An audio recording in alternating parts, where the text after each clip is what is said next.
Yes, and it's a shocking story of the British involvement and the spread of the Quran and Islam in Egypt.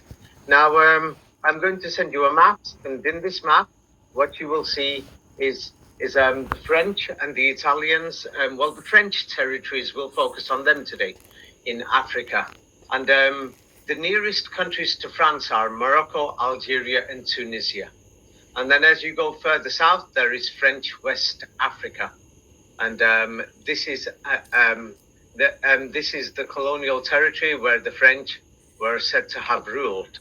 Yes, in the from the 19th century up until the mid 20th century. So in some places a little after that. So now when we see this map, we can see the British are in Egypt and the French are in West Africa, basically all that region, you can see it. So now what is strange is that if you have a look at the map of modern Islam today, and this is the Muslim schools. Now the orange region is known as the Maliki school, and the green region, Egypt, is known as the Hanafi school, Hanafi. Yes, and the Maliki school, yes, is mysteriously in the region that was controlled by the French territory. Yes, this seems very strange. So we're going to go through the history of this region known as the Maghreb or West Africa, and the French Quran. Yes, the French Quran in Morocco and Algeria. It's a very shocking history. For example, let me show you Casablanca. Here is a photograph of Mir Sultan 100 years ago, more than 100 years ago. And as you can see, there's a Frenchman there. Somebody from France took a photograph. This is in downtown Casablanca. What is there? Nothing. Horse and buggy. Yes, well, today, if you go to Casablanca today and take a picture of Mir Sultan's downtown Casablanca, yes, what do you see there today? I think this is a photograph from the 1960s or 70s or 80s. What does it look like today, this same place? Qatia Mir Sultan. Qatia means the place. Mir Sultan, the center, downtown Casablanca. What do you see the difference today? I see buildings and apartments and sprawling infrastructure. So what can we say? Did Casablanca exist? It exists. Really? I mean, 100 years ago, or 150 or 200 years ago. What would you say now? Did it realistically exist? So now Casablanca is a Muslim city in Morocco. Yes, and its population is today, they say, is up to about 5 million people. Within the city area, there's about 4 million people, and Grand Casablanca in the city area, and they say that if you go to the metropolitan area, it's about total, with the suburban areas, about 7 million people, and there's migrants who live in shanty towns on the outside and people coming to work there. So it's up to about 10 million people. But the reality of Casablanca is it's a Muslim city, and things like this, they're going to say there's a lot of Muslim history there, Muslim museums, and Muslim everything. But what do we know about the reality 100 years ago? Is it there? No, nothing was there 100 years ago. It's not there. So that means the history of this city must have been invented or falsified. So now let's have a look at Meknes. And here is I think this is Meknes. Let's see. Here is the city of Meknes. What is shocking, we see a similar thing. Yes, the city, we can't really see it. It's like there's new buildings today. New buildings at that time, as if they've been just built. Can you see it? Yes. This is like 100 years ago. What do you exactly see in that city? I see a crowd of people, kind of an open street and some walls. Do you think they've been there for centuries? Do those buildings look old to you? No, they look pretty new to me. So the thing is, of course, they're going to tell us Meknes has got, 1,000-year history or something like this. But we can see that basically nothing there. The people have just arrived. And of course, there will be people trying to dispute it. Yeah, well, it's not a question of dispute, it's a question of proof. Prove it. You see? Question of if you're going to declare something, then you should prove it. Don't you think so? Yes. Absolutely. And so if we look at Meknes today, it's very shocking. Here is, you could see that last picture. And what do you see in Meknes today? It looks like a sprawling metropolis, with a lot of buildings, lights. Yes. It's like it's an amazing place, beautiful place, thousands of people. It's probably got a population of around 1 million people. And the Meknes Fez region, yes, has got about 5 million people in the region with Fez. Yes, and the city itself, the downtown area, it's got about 500,000 people. But we can't seem to find these people, 100 years ago. It's almost like they've just arrived. And so the thing is, let's have a look at the next city. Let's have a look at the city of Agadir in the south of Morocco. And I think this is from the 1920s or 30s, around then. There's older pictures, and you will find that it's the same thing. That what do you see in this place here, in Agadir? 80, 90 years ago. I see kind of an ocean front, a few buildings, one large street that's right along the coast. But yes. empty. And when the French arrived, there was nothing there, and they said there was a city there, 1,000 years ago or something. But today, this is what this place looks like now. What do you notice about the difference? Bigger streets, a lot more buildings, and it's a big city, sprawling metropolis. Yeah, in case some people are going to say, oh no, we can't see the waterfront properly in the previous picture. There's hundreds of pictures, yes, that they could find of these places and other cities in the region. Here is a better look of that place. Can you see the same place 100 years ago? What do you see? I see a palm tree and a few buildings, just very simple structure right there, one pier. And mud hut houses. Yeah. Yes. It's empty. Yeah. It's empty.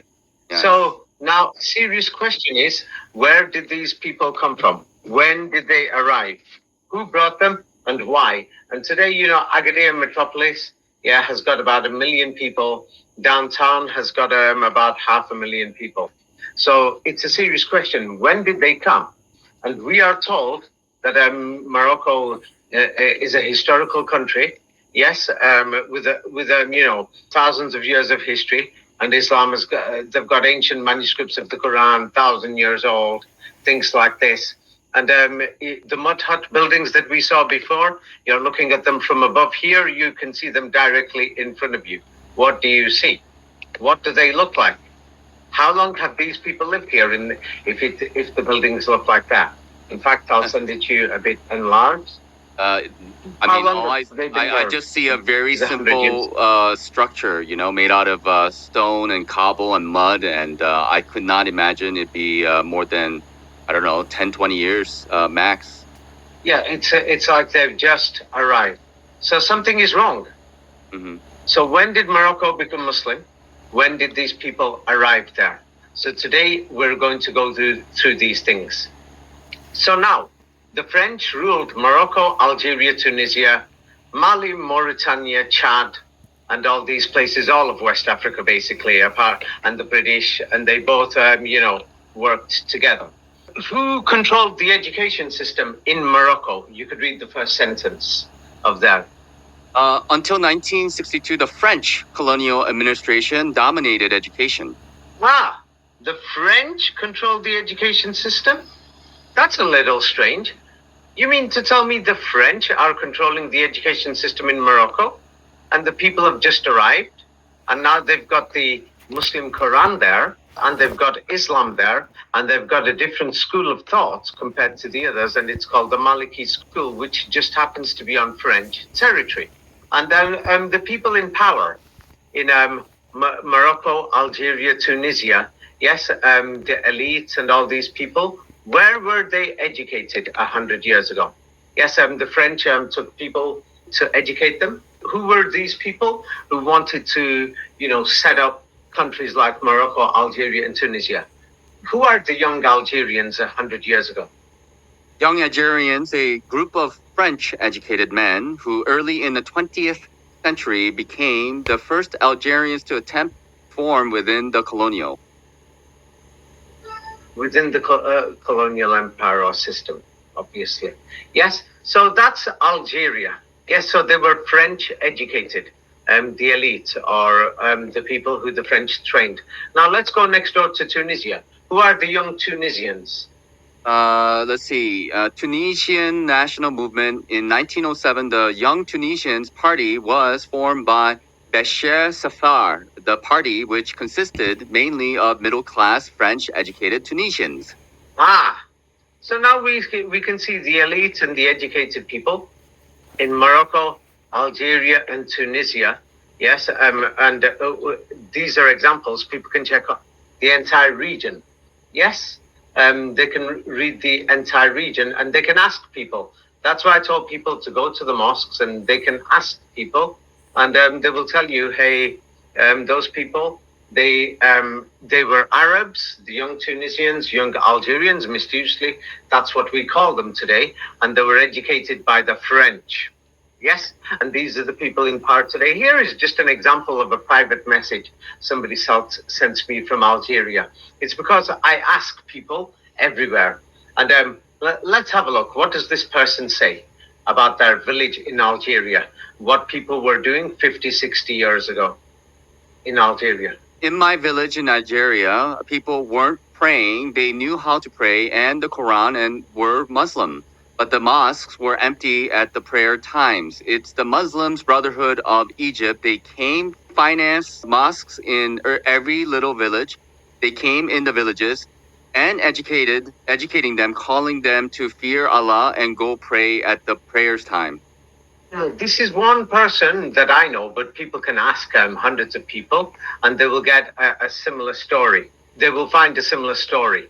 And the Muslim Brotherhood, if people watch the video that I made with Raphael, it's called the British Quran in Egypt, then they will find more information about this, about the Muslim Brotherhood, how they were trained by the British. They were trained by the British, and people can over there, and they were taught Islam. They were taught the Arabic language.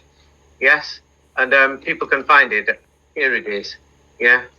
If you want, upload it on your channel too, then people could see the background to this and they could see it. This video, this is what they've got to find, the British Quran. Yes. And so these people came from there, from Egypt. Yes. After the 1940s, 50s, 60s, and they came and they're spreading Islam. So why were they doing this? And another thing is, many people don't know, but we'll go through it. Here is an example of the Qurans that were used widely in Morocco, Algeria, and Tunisia in the 1990s, 1980s, in our century in the first 10 years. Now, many different printing. But here is an example. If anybody could read it, they will find that there's differences. They will find that there's differences between these Qurans and things like this. And for example, it's like we're going to go through this in a minute. It's like there's a suspicious Quran called the Gold Quran, which is in Turkey. But before the 19th chapter, all the chapters are missing.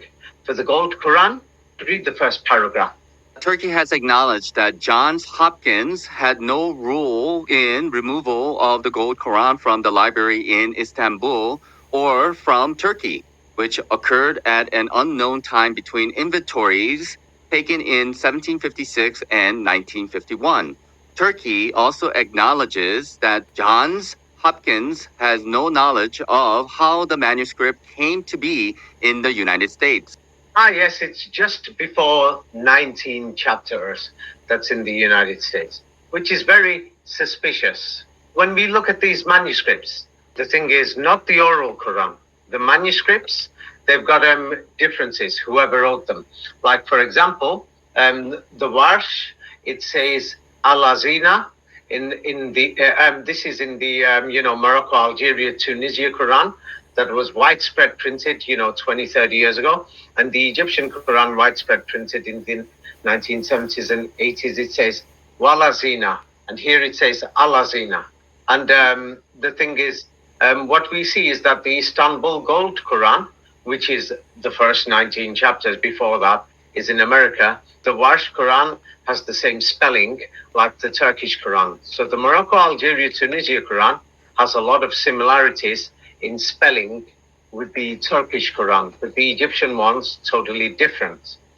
That's what many people have noticed. Now, what is very important is that Paris, so the French, have invaded Morocco, Algeria, Tunisia in the 19th century. And you could read this. What was Paris? Yeah, they're going to say it's in medieval Europe, but even in the 19th century, what did Paris become in the eyes of medieval Europe? Paris became, in the eyes of medieval Europe, a new Jerusalem. Yes, that's simply it. Paris was the new Jerusalem, or the city of Islam, Jerusalem. It was the city of Salam or Islam. This is very important. So I explained more about this in the video of the British Quran in Egypt, that the French went to attack Moscow, or the city of the mosque, but the people weren't there. And then mysteriously, yes, in 1870, Paris just gets blown up. And the photographic evidence and many of these things are in that video, and people can find it. 1870, and the Central European forces, like the Germans and many others and their allies, they invaded and they just blew up Paris and the French cities. They must have been really angry. It was during the Napoleonic century, 3 Napoleons, Napoleon the First, Second, Third, etc. So now, when we look through the history of the entire region, it's like it's very strange that we can clearly see, this French-controlled territory. Yes, here is a map that shows it more, and it shows the French color. West Africa. That school is the Maliki school. Can you see it? Yes. Sunni Maliki. Mm-hmm. And then the British territory, yes, in India and in Egypt, and what they occupied in the Levant, Pakistan, is the Hanafi school. Can you see it? Hanafi, yes. And the Malik. Or maybe that's Malachi.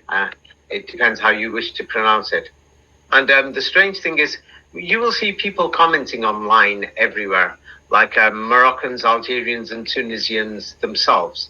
You could read what people say of, for example, when did the rise of Islam happen in Morocco? It's in blue there. You could read it. As a result of a new stigma due to the occupation of the French and the rise of Islam in Morocco, this practice is now quickly disappearing. Islam started to spread and rise when the French arrived. Mm-hmm. Who was spreading Islam? Who gave the people Islam? Many of these cities are empty. I mean, they clearly look like just deserts. I mean, who the hell is going to be living in those deserts? There's no trees there. There's nothing there. No grass. There's no food. No vegetation. Where did the people come from? These are serious questions. If we can understand that, then we will understand where we came from. Because it's a serious question. In Europe, America, in the Far East, we are asking, where did we come from?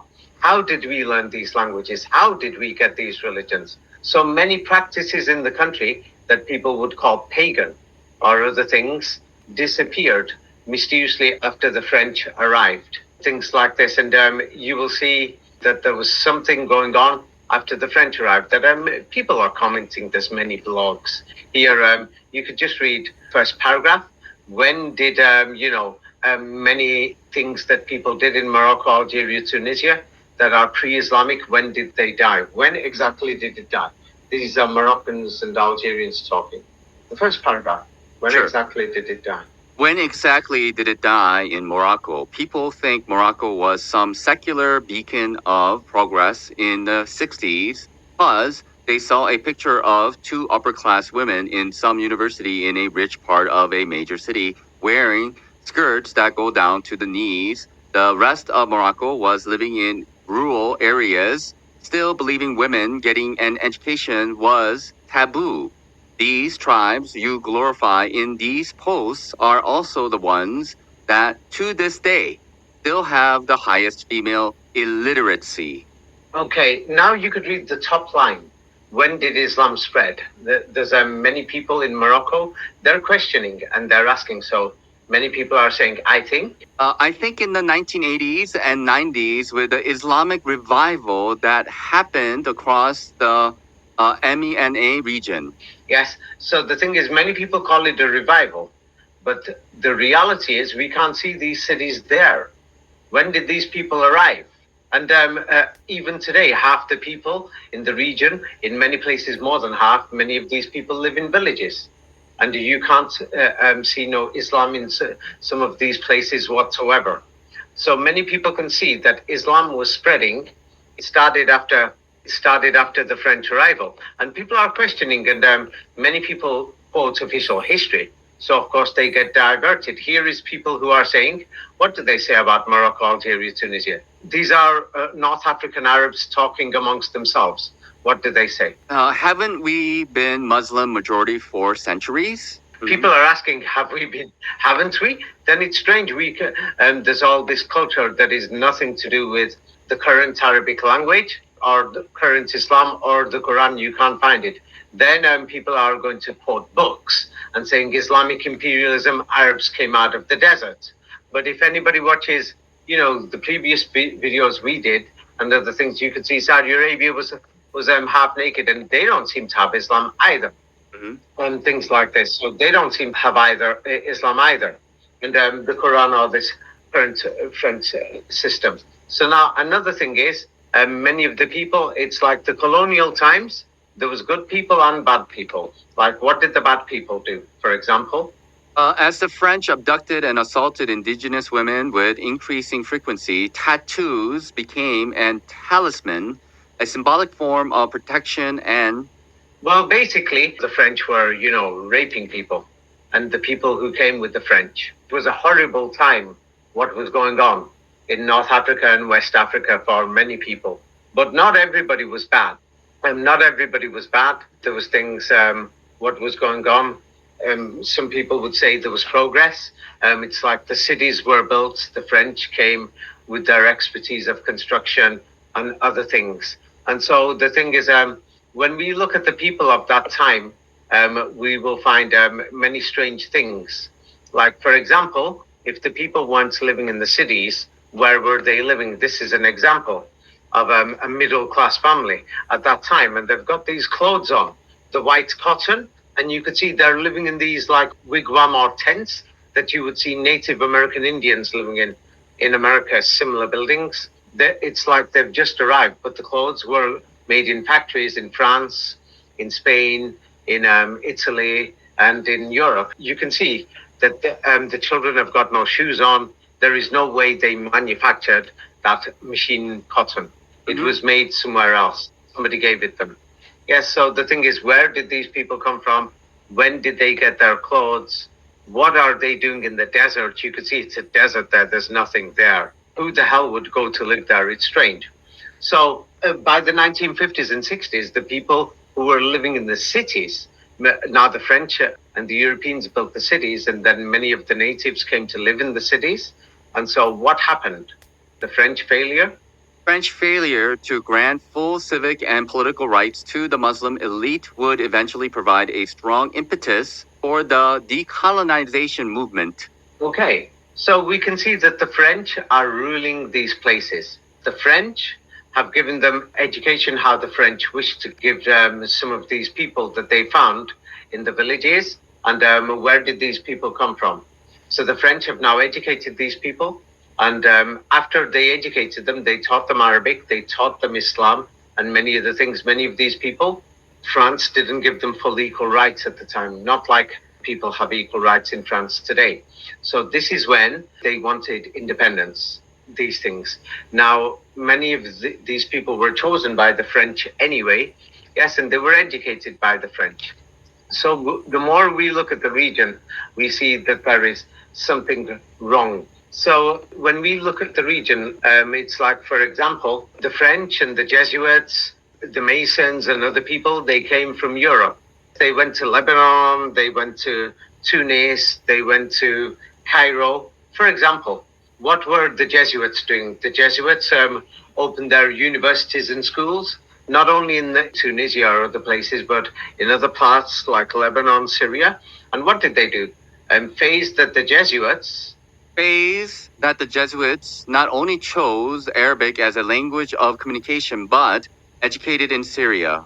Well, you've generally got the message. The Jesuits were speaking in Arabic. Jesuits and the people who came with them, colonial people and all these things. So why did they know Arabic already? They're Europeans who are going there and they're teaching people in the Middle East in the Arabic language. So here you could read more. It's well known. Yes. For example, yes, in Syria and in Lebanon, you could read this, Jesuits and Catholics. Jesuits and Catholics were generally for the society's work in Syria and Lebanon, teach the French language. Catechism was in fact taught in Arabic. So you can see, that's in brackets. They taught French also, but they were teaching in Arabic. So these people spoke Arabic. You can see this, yes? So yes. These Jesuits speak Arabic, and they're teaching many of these native people Arabic, and they're educating them in Arabic. So the question is, how can they teach in Arabic unless if they already knew this language? They must have known it. And it's like, here is an example. I'm going to send a screenshot of an Algerian Quran. People can check it themselves. And here, when you see in these manuscripts that were printed in Europe today, the machines made in Europe now print many of these Qurans in the local areas. But here you will see even the Allah system symbol. I mean, not the system. The way the symbol is done, it looks like a symbol. Who invented the symbol Allah? And then I put two things in a red circle to show an example of that they've actually added extra words and extra symbols, Arabic letters in a sentence. This is supposed to be Bismillahir Rahmanir Rahim, but it's written in this manuscript, it's Bismillah al-Rahman al-Rahim. It's like compared to the oral Quran, it's a totally different word. Now, why would somebody change the words in the manuscripts? This is also in the Cairo Quran, not just the Tunis Quran or Algerian Quran. I mean, somebody has done this so that when the oral Quran disappears, yes, people will be learning from these manuscripts. It's in the Arabic alphabet. If anybody asks an Arab, they will tell them, hey, I can read it if they've learned the language. And the thing is, there's extra symbols there. Who added them? Why? And why were the Jesuits and other people teaching in Arabic? And then if we went to Morocco, Algeria, Tunisia, Mali, Mauritania, Chad, and what do we know about the Arabic language? This is from a Muslim foundation, Hidayah Foundation.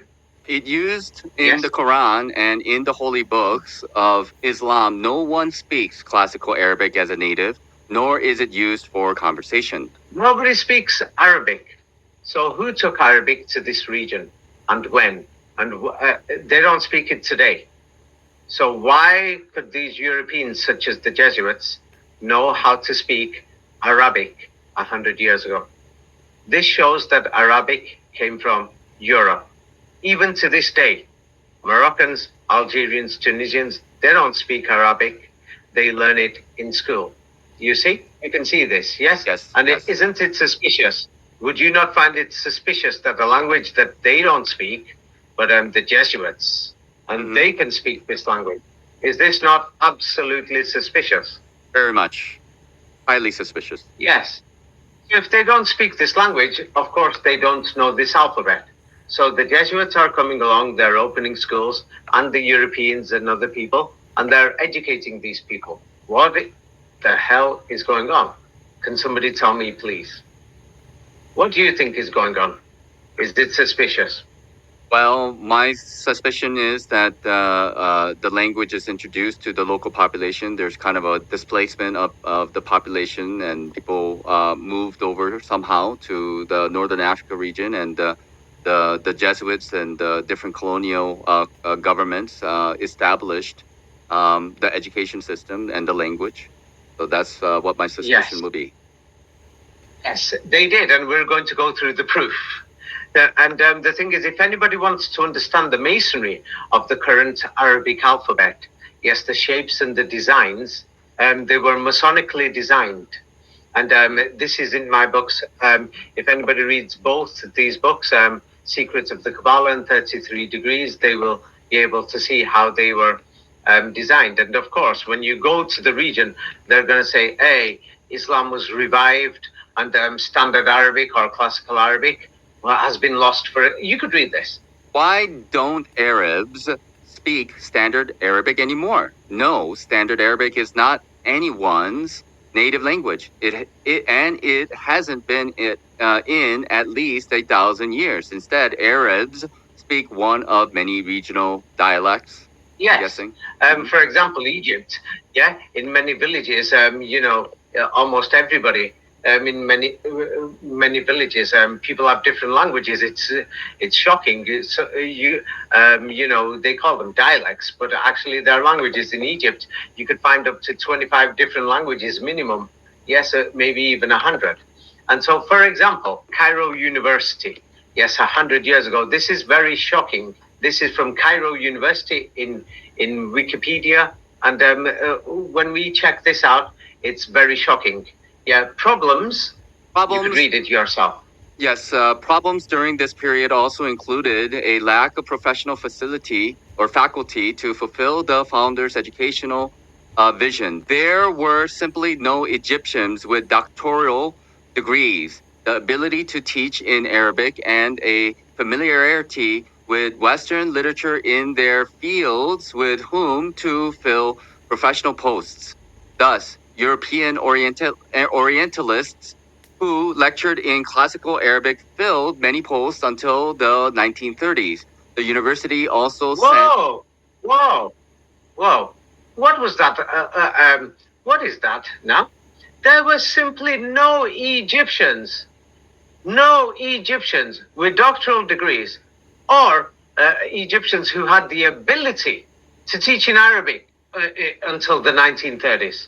Mm-hmm. Thus, European people, European Orientalists, give them a name, they've given them a name. Europeans lectured in classical Arabic, and they filled many of the posts until the 1930s. This is just one institution.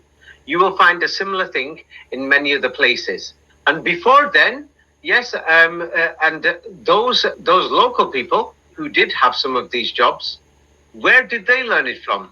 That you will see their teachers were Europeans. So we can see here who is teaching these Egyptians in Cairo University classical Arabic, the language of the Quran. Who is teaching them this language? Europeans. Is it Chinese, or is it Europeans, or is it African? Europeans. So where would you say that this language came from? Africa or China? Europe. Yeah. Yes. It's becoming a little clear that there's something wrong. Yes. And then so now many of these teachers were trained in Europe. Let's go to see Paris. Yes. And what happened is that in Paris, people can check, Institut National de Langue et Civilisation Orientale. For example, Wiet, Gaston Wiet. He was an assistant. He was as an assistant professor in Lyon, where he taught Arabic and Turkish. Then a professor in Cairo. He was drafted in 1914, assigned to the Armée d'Orient as a second lieutenant. He ended the war with the rank of captain. Okay. Now let's examine this. So these people, they're telling us this was the Institut National of Languages and Eastern Civilizations. And he was teaching people Arabic and Turkish in Paris. Then he was a professor in Cairo. But these people were military generals. So education, what we are thinking 100 years ago when we see institutes, Oxford University, these were colonial military centers. You see? Yes? Mm-hmm. So now the thing is, in 1919, what did he do? In 1919, he assumed his teaching activities in Lyon and Paris. In 1926, he was appointed director of the Museum of Islamic Art, a position he held until 1951.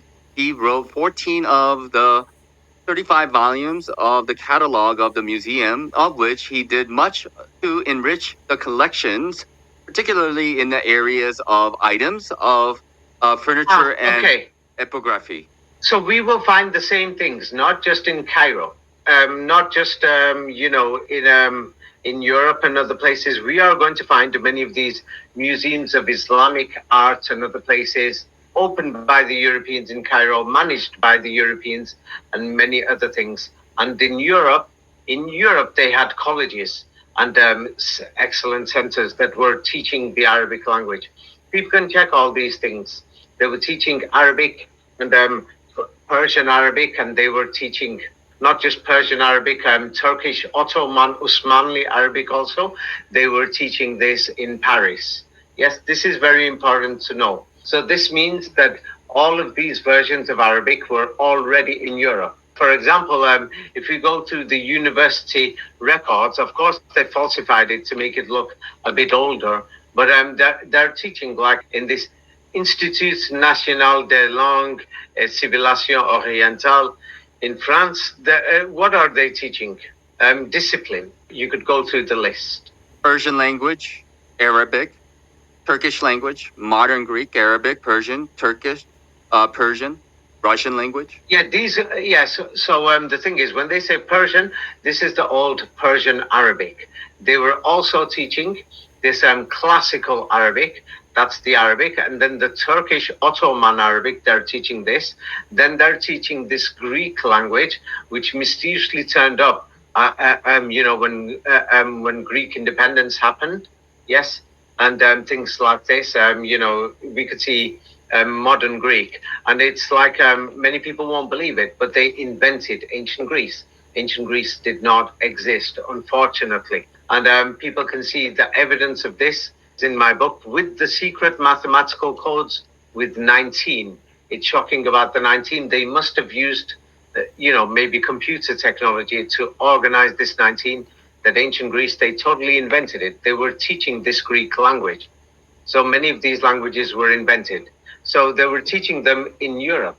And so how could they do that? And unfortunately, many people won't want to hear this. I explained this in the video with Raphael, that many people, they took to build fake monuments, to build Cairo and all these other cities in the deserts in Egypt. They kidnapped them from Western Asia and India. Even the Western Asians, before they were in Western Asia, like Yemen, Oman, they were already from India. They kidnapped them and often seemed like they kidnapped people and took them to work in the factories in New York and Philadelphia and in Chicago and Boston. They were kidnapping them from Europe and Eastern Europe. So you could read this. This is the reality of the story of how many people came to, Gaza, even in Palestine. After World War I, what were the British doing? The British ruled Egypt, and then they took over Palestine from the Ottoman Germans, who were defeated. So in 1917, you could read there, the British began to encourage the kidnapping of peasants to serve in their labor groups in Palestine. Thousands of fellahin were sent to Syria, Mesopotamia, and to France. Yes. So they came from this Egyptian, and many of them who ended up in France or in Europe, the gypsies. It's a long story. And those people, before they came from Egypt, came from India. So the arrival of the gypsies, Mesopotamia, places like Iraq. And people can check, just during World War I, after World War I, just in Iraq, the British took Iraq, Syria, and Kuwait. The British took about 500,000 people. About half a million people basically kidnapped thousands of these people who went and they intermarried with people who came from Ottoman lands and from the fall of Moscow 200 years ago. People have to watch that other video, and they will have to read many of my books to understand this further. I forgot exactly how many. They're going to say just to Iraq they sent they took about 1/3 of a million Indian. And they call them servants. in 1917, I think it was, or 1918. I don't have the information in front of me. People will have to go and check it themselves. But anyway, they took many of them from there to Palestine, unfortunately. And at the same time, what happened is something was going on in Europe. So in Tunisia, many Europeans went to live in Tunisia, and many Europeans crossed the border to go live in Morocco in the 19th century. You could read where it says by the mid 19th century. By the mid 19th century, the Jews who originated in Tuscany or other parts of Italy and settled in Tunisia during the course of the century were allowed to. Okay, you basically got the message. Mm-hmm. There's many people, they call them Jews, but it's not Jews, but because they don't talk about this history, but many Tunisians will say that they migrated from Italy, and they know that their grandparents can remember that their grandparents or their father was running from Italy. Something was going on, that nobody in Italy spoke Italian. So there was many people who were running from Italy going to Tunisia. Many people who they said Jews, but when they arrived over there, we don't seem to find any Jewishness within them. So it's very strange. So now we're going to go a bit more to this to have a look at what is going on in Morocco, Algeria, and Tunisia itself. And unfortunately, this is the reality. Tunisia was occupied in 1883 by the French. As many people from Europe are running over there. So they thought, hey, we're going to go over there. Now we're going to have to control the people. So many of these young Tunisians, yes, who wanted independence later, they were educated in France. The other thing, you could read the second paragraph. The party known as Young Tunisians was formed. Yes, the party known as the Young Tunisians was formed in 1907, who thought that the people of Tunisia should have self-determination rather than being a protectorate of France. The movement was inspired by the Young Turks of the Ottoman Empire and the Egyptian National Party led by Mustafa Kemal Pasha. They were French-educated and advocated for the rights of Tunisians and Frenchmen. In 1908, the party supported the establishment of a constitution for Tunisia. They printed a newspaper called Le Tunisien. This was the first French-language Arab newspaper in Tunisia. Their motto was, okay. Yes, these people were trained in Europe. Yes, they were educated by the Europeans. They were printing newspapers or documents or whatever with the machines that the French gave them. They didn't have these machines and other things. So it's very strange what is actually going on. And the thing is, we will go through a few more details of what is actually going on. What did the French actually do while they were there in Morocco, Algeria, and Tunisia? What did they do for these people to turn around and think, hey, that we want independence? Mm-hmm. So now the thing is throughout the region, Morocco, Algeria, Tunisia, and Western Libya, you could read this. Yeah, madrasas means Islamic schools. Madrasas. Right. Madrasas in Morocco were funded entirely by private charitable endowments. The larger endowments were then taken over by the proletariat government. Yeah, by the French. So now what they are telling you is that there was all these Muslim madrasas there, and the French took them over. Like here is Agadir, and they're going to say the French went there and they took over the Muslim madrasas. Now, I want you to tell me how many Muslim madrasas were there here? Probably. Can you see any? No, I don't know. I don't think so. Oh, the place is empty. I sent you another picture, which is totally clear, and it shows the place is empty. Yes, not just this one. There's many more. This picture is probably 1920s or before then. So here is Casablanca. So now if you go there today, you would believe the French took over these Muslim Quranic schools called madrasas where they learn the Quran. Yeah, so here is Casablanca. Have a look there. Did the French take over any madrasas in Casablanca? No, not there. Can you see any madrasas? There's nothing there. There's a guy and a buggy.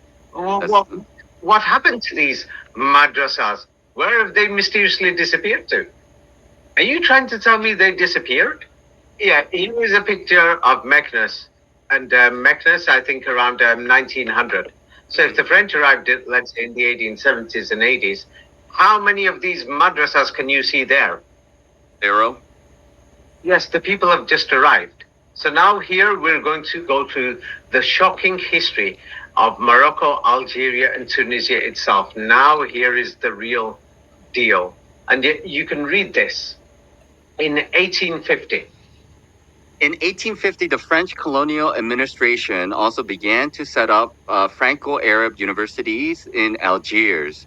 Constantine and Tlemcen were where both the French language, science, and Islamic doctrine and law were taught, free of charge. Only people who had been educated in the Franco-Arab madrasas could be selected for the different officially recognized Islamic religious functions, such as mufti, imam, and muezzin. The colonial administration not only sought to control the nomination of Muslim religious personnel, it also controlled the sermons in the official mosques. In addition, the French looked for support from selected Sufi orders and confraternities. Those who agreed to cooperate were given authority and privileges, including, for example, a sponsored pilgrimage to Mecca. The French also became involved in the upkeep of mosques, though in a very unforthcoming way. Between 1830 and 1860, 5 new mosques were built in Algerian cities, which was far from being sufficient to compensate for the mosques that had been destroyed during the French conquests. Based on the inventory of the total mosques in French, decided to classify only 78 mosques as buildings that deserve to be preserved, whereas 1494 mosques were left to be worshippers to maintain. Okay, so now the thing is, we can smell the lies in history that many of these cities, can you see, did they even exist? No. 150 years. No. So there's no cities there. If there is no cities there, yes. So now in downtown Casablanca, I challenge anybody. Bring me your proof. How many mosques are there here? How many mosques can you see there? I 0. just want you to tell me. 0. No mosques. I don't believe you. I don't believe you. I'm an Islamist. I'm a Quranist. I don't believe you. There's ancient Qurans here. There's ancient Quran manuscripts here. The Muslims have been memorizing the Quran for centuries here. Can't you see there's mosques there? Can't you see, look carefully in the picture? The people are invisible. So now many people are saying, hey, they're putting comments, hey, the Quran. It's like when I showed in my books that the Hebrew language was invented, it didn't exist, the current Hebrew language. And it was invented, yes, many Muslims were actually celebrating me. They were celebrating me. They could read about this in my book, Jerusalem is in Europe, and other things, the forgery of, and the invention of Christian holy sites, and the forgery of Jerusalem's in Europe, the biblical Jerusalem. And many people supported me, yes, especially Muslim people, because they didn't see it as a danger to the brainwashing or the lies in history that they've been brought up with, or in my book, The Last Crusade. People could read that. There's a lot more information there. And in Skulls and Bones, it goes through a lot of the things that happened, of the forgeries in Christianity, and these church buildings were not churches. The church buildings were not churches. But now that I'm talking about Islam, even you, many people have harassed you, saying in many things, almost like as if we're attacking the religion. This is not about religion, this is about history. And the thing is, they're telling us that the French destroyed original mosques. Many of these cities, we've only shown a few examples, many of these cities were not even there. They were not even there, so they couldn't have destroyed anything. It didn't even exist. So now let's look at the reality. The French opened up these universities to teach Arabic. That's why they're called Franco-Arabic, but because the French opened them. Yes, in Algiers, in Constantine, in Tlemcen, And they taught French also. These universities and schools are doing the same thing. And they were teaching Islamic doctrine and Islamic law. You know what the Quran says? It was basic Islam at the time. They just opened up. Yeah. And they were teaching it free, trying to bring people in. Mm-hmm. And so these people who were taught in the Franco-Arab madrasas, they basically opened these madrasas. These people, then when they taught these people Arabic, they're teaching them Arabic. They're teaching them how to memorize this Quran. They brought this Quran. They brought this Arabic language. Nobody to this day, even now, they can't speak this Arabic language. They're still learning in these same schools. Because when they became independent, today it's called Algerian school, and the buildings have been modernized and updated. So the French trained these people to become muftis, imams, and other people. You see? Mm-hmm. So they selected everything. They built the mosques, and they're going to say, there was mosques here before. Now they're going to say that there was Sufis or Bektash in Turkish. Yes, Bektash societies and other things. Now that's a totally different matter. That's a totally different thing. But another thing is, especially after the 1910s, 1920s, 1930s, the French were paying for people free to go to Mecca and Medina. Yes, to go to Hajj over there. And the French maintained the mosques, they financed them all. And so the 1830s to the 1860s was the beginning. 5 new mosques. Or before then, we can't seem to realistically find anything else. They were building mosques, they were training people to learn Arabic, and they were teaching them the Quran. And the local people, they'll tell you everywhere, we couldn't speak Arabic or anything and things like this. That if you go to Morocco, Algeria, Tunisia, Libya, it's the same thing. Mali, Mauritania, Chad, and what they will say is that even today, you could read it yourself. Even today, about half of the population speaks Berber still. Orakan Darija is basically the format of the Berber languages with mainly Arabic. But also French. They claim it's got a mixture of Arabic, yes. So that's why up to about half of the meanings, I've said this before, yes, of the Arabic Quran have now got mixed together with these dialects and these dictionaries. But what we can see is that the French are coming over, yes, I'm teaching them. And if people are going to imagine these schools, they're imagining something modern. Believe me, it's not something modern or anything that people can imagine. In fact, let's go through a few of these schools and we'll have a look at them. Like, for example, here is a jewel, what they call Franco-Arab school in Al Jadida. I think they were teaching them Judaism there. You could read it at the bottom because they call it Franco-Arab and people are imagining a school. So what is this? École Arabe? I cannot read it. École Arabe Français. Arabe okay. Français. At the bottom. Professor, élève de École Arabe Français. That's what it means by Franco-Arab. These pictures are describing these. So when somebody reads it, they're going to think it's something professional. Franco-Arab school. No, these pictures show the reality. It's like this is a photograph from 1912. And you could see the teacher there, or if it's a Jewish school, it would be like a rabbi, yes, and it would be an imam. But these people were trained by the French. And so the reality is, this is what these schools were like. Now, it's not just there. The Europeans opened similar schools everywhere. Yes, so this one is in Al Jadida. It's Franco-Arabic school. And if people want to know more details about the school, some people have written about it. Many people, like, for example, in January 1907, Al Jadida port became under French control.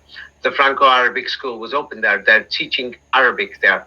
And the thing is, when you look at these teachers, you could see they're not exactly really teachers. And similar schools, the Europeans opened up in other sides of the world. Like here, you will see this is supposed to be Siwan Mission Day School in Bihar in India. Yes, and you will see on the right-hand side, they're teaching them, yes, in some schools they're teaching Christianity, some they're teaching Hinduism, some they're teaching Islam, and you will see, they've got mosque hats there, but it's a missionary school, and other things. They've got mosque hats, and you can see the European colonial teachers there. Yes, you could see it. So now I'm going to show an example of a Franco-Arab school.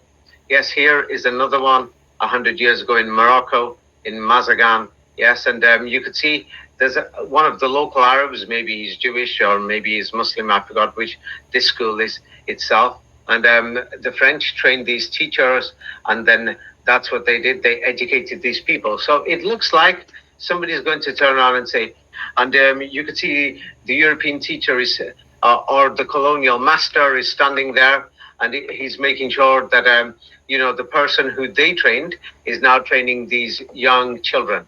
And these young children and all these other people, they're living in houses like this. That you could see that there was no schools or anything before the Europeans came.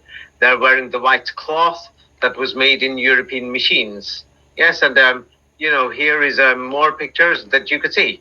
How are they living? Still living like this in the jungles of the Amazon, or in what we call dark Africa. In the jungles and swamps of Africa. Can you see these primitive buildings? And they've got white cloths on. And many of these people have got some clothes on because the Europeans gave them clothes. And the thing is, the Europeans gave them clothes. So many people will imagine there was a big city there, Al Jadida. Al Jadida is a starport, and you could see what it looks like at the time. And here, you will see what it looks like today. So where did these people come from? Why did they need education? Why did the Europeans open up these Arabic schools so that they could learn Arabic? You can't know the Quran without this Arabic. They taught them the oral Quran with the oral original meanings. Then the dictionaries were updated and modified in other sides of the world, like Lebanon by the Freemasons and the American University in Beirut. But let's have a look at this picture. Here is a Franco-Arabic school in Mesheria. And what you could see is, if you look carefully at this picture, that you will see that people came from many different backgrounds. They even brought people from India to Morocco, Algeria, Tunisia, and the British tried to stop. The French tried to stop Black Africans from going north. Yes, they tried to stop this, but many of them went because of the French army, and they interbred. But look carefully; you will see white European children there, as well as Indians. The mixed race, and you could clearly see the European teacher there and all these things, and they're wearing the white cloth that was made in European machines. Can you see it? Yes. And so it's not just there. Here you will see, so over there they're teaching them Arabic. Now here in Madras, they're teaching them in India, they're teaching the Madrasi language, which is very beautiful. And you can see they've all got the same white cloths, and you'll see some Hindu people there and Christian people there, but they've basically brought these peasants and everybody, and they're giving them an education. So you can see this, that's in Madras. Here is another place. You have to compare it worldwide. You cannot just judge from one place. Here is in Ranchi, and these people, of course, they taught them Christianity. They taught them the local dialects and the languages. Many Jesuit fathers and other things, and Protestant fathers. It doesn't matter which one. The empires took these Europeans, and today those people are called the Christians of India. But they're going to tell us Indians have been Christians for centuries, which is just a scam.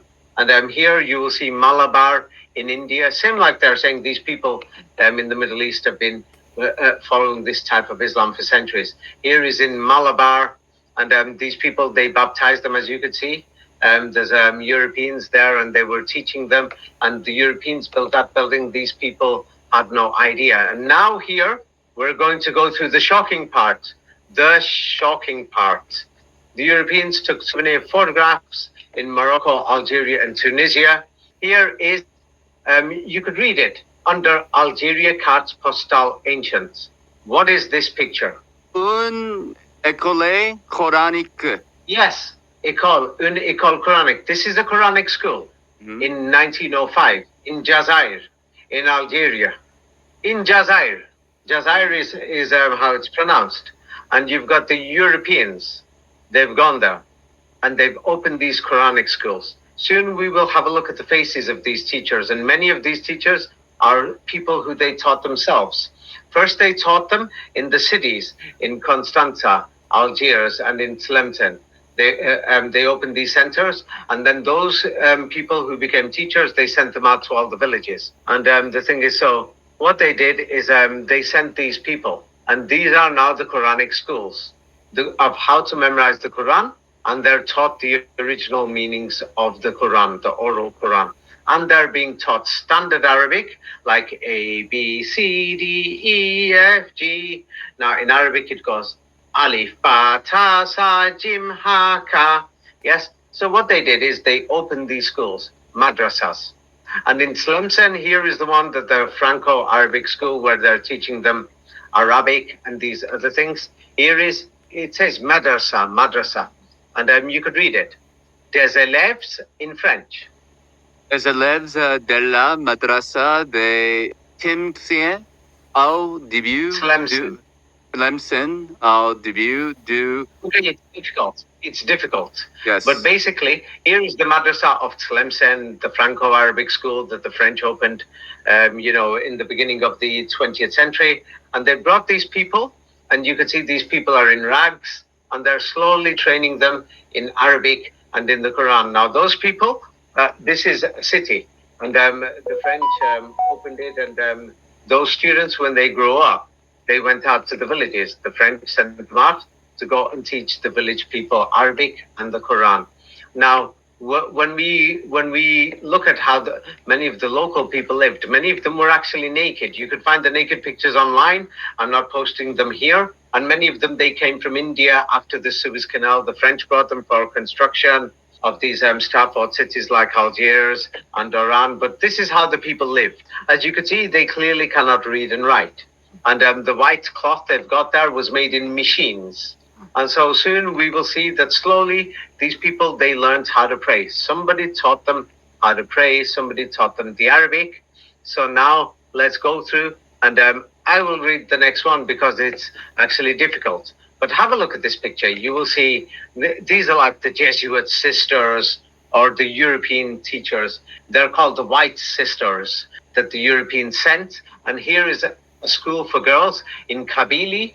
And what they did is, you can see the people are half naked. The French gave them the rags and the clothes, and they don't have shoes. But here is, actually read the first paragraph, dans les cartes.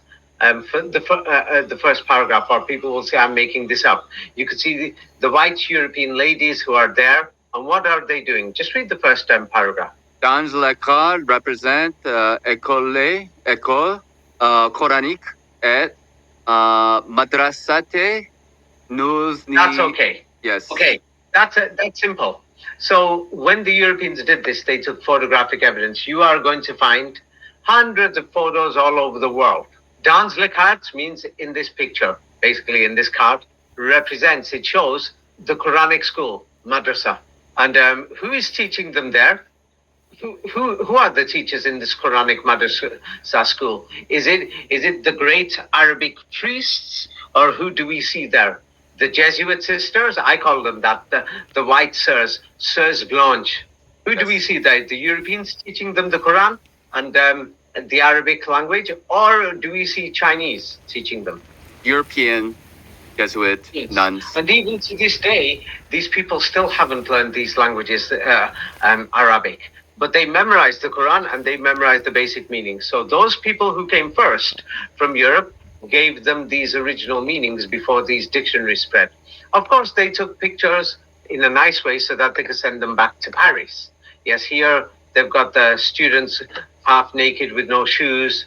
Here is a European father, a white father in Kabylie, and you could read the first line. Kabylie.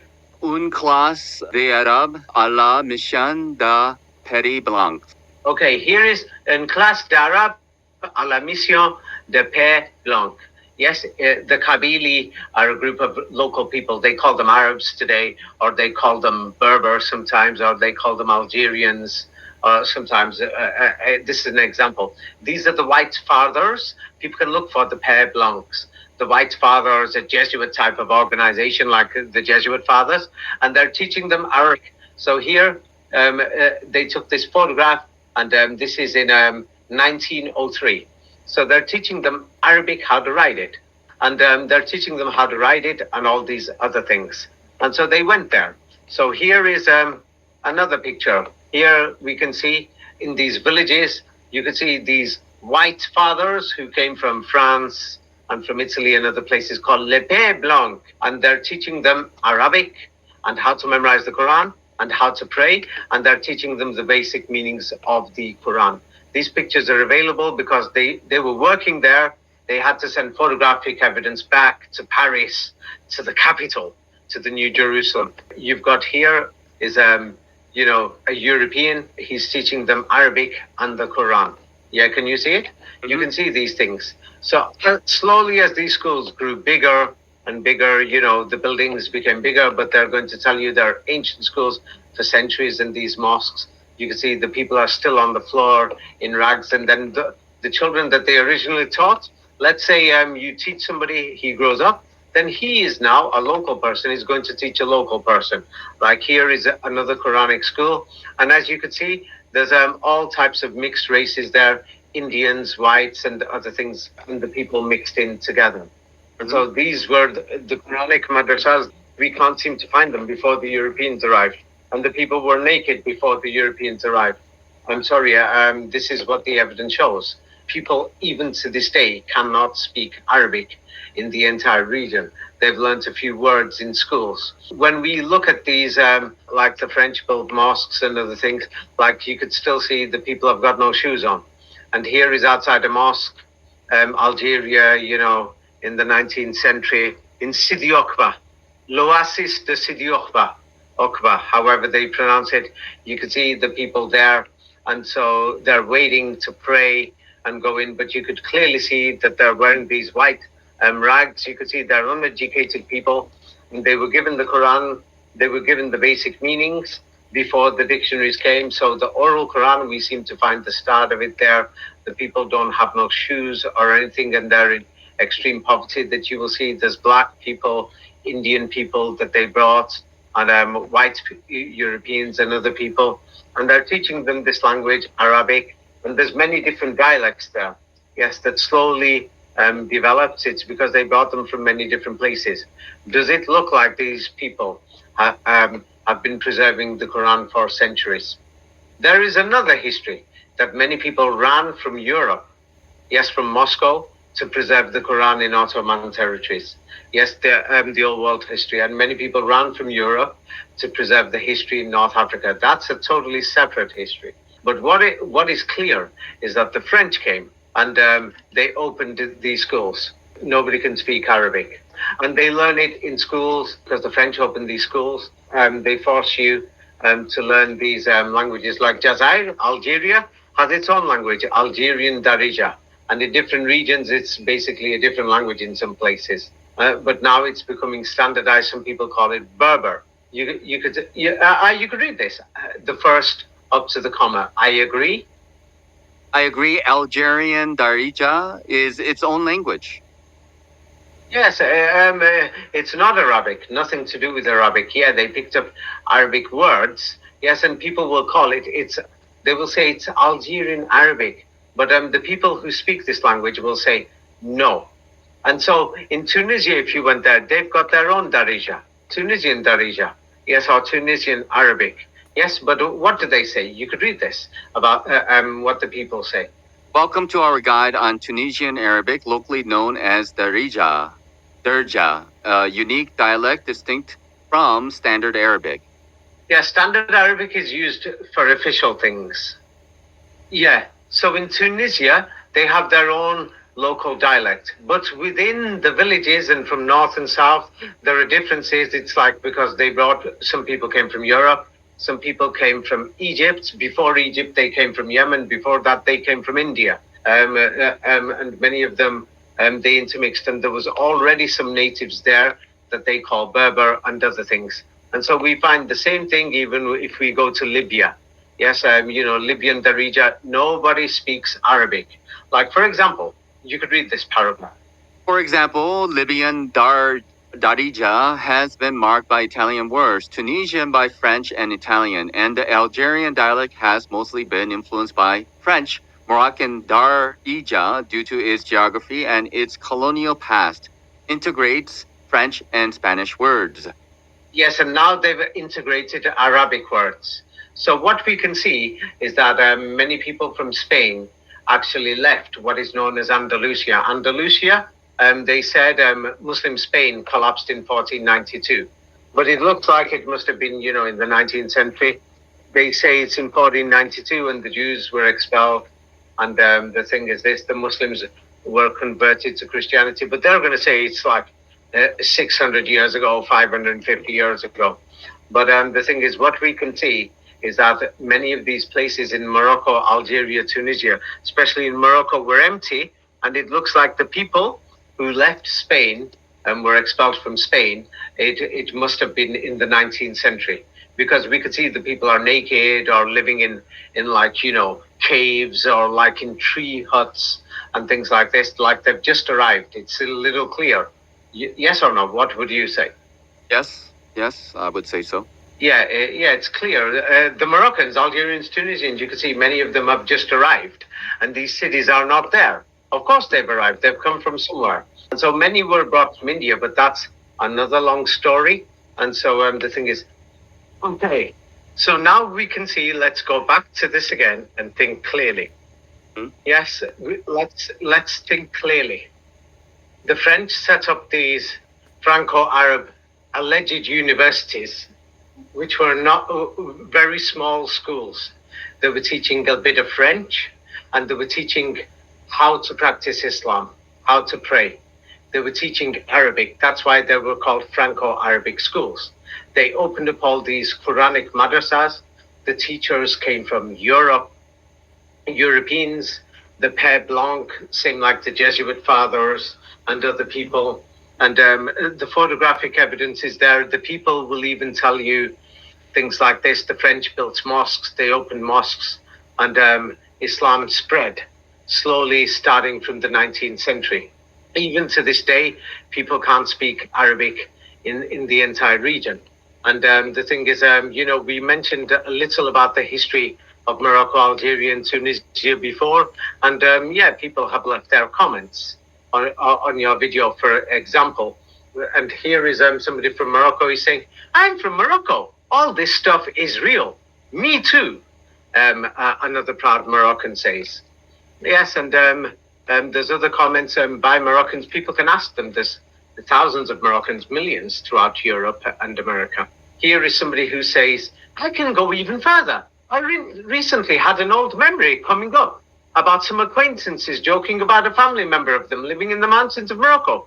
I remember hearing like 10, 15 years ago, but I'm not sure when it took place, but it must have been from an older date.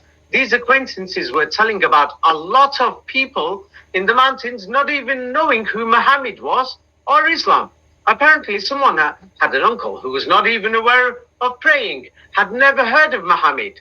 When they found out, they laughed so hard because in their eyes, this was absolutely bizarre. The uncle was asking them questions. Who is this? Who was Muhammad? And, people were making fun of this uncle and they taught him the prayer afterwards.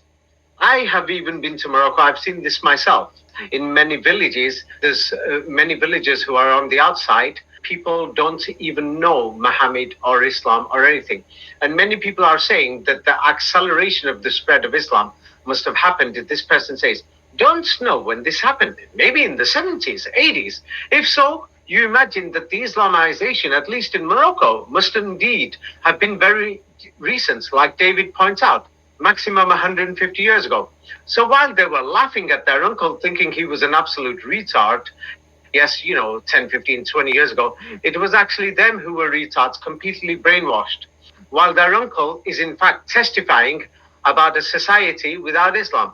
So people are leaving these comments, and people can check. They can ask people in Morocco. That's why I said, go to the mosques and ask them about the oral Quran and the original meanings before the Masons updated the meanings and other things. Like here is somebody else who was saying, so only one generation away in Morocco, in the 1950s, where people had tattoos and many other un-Islamic things.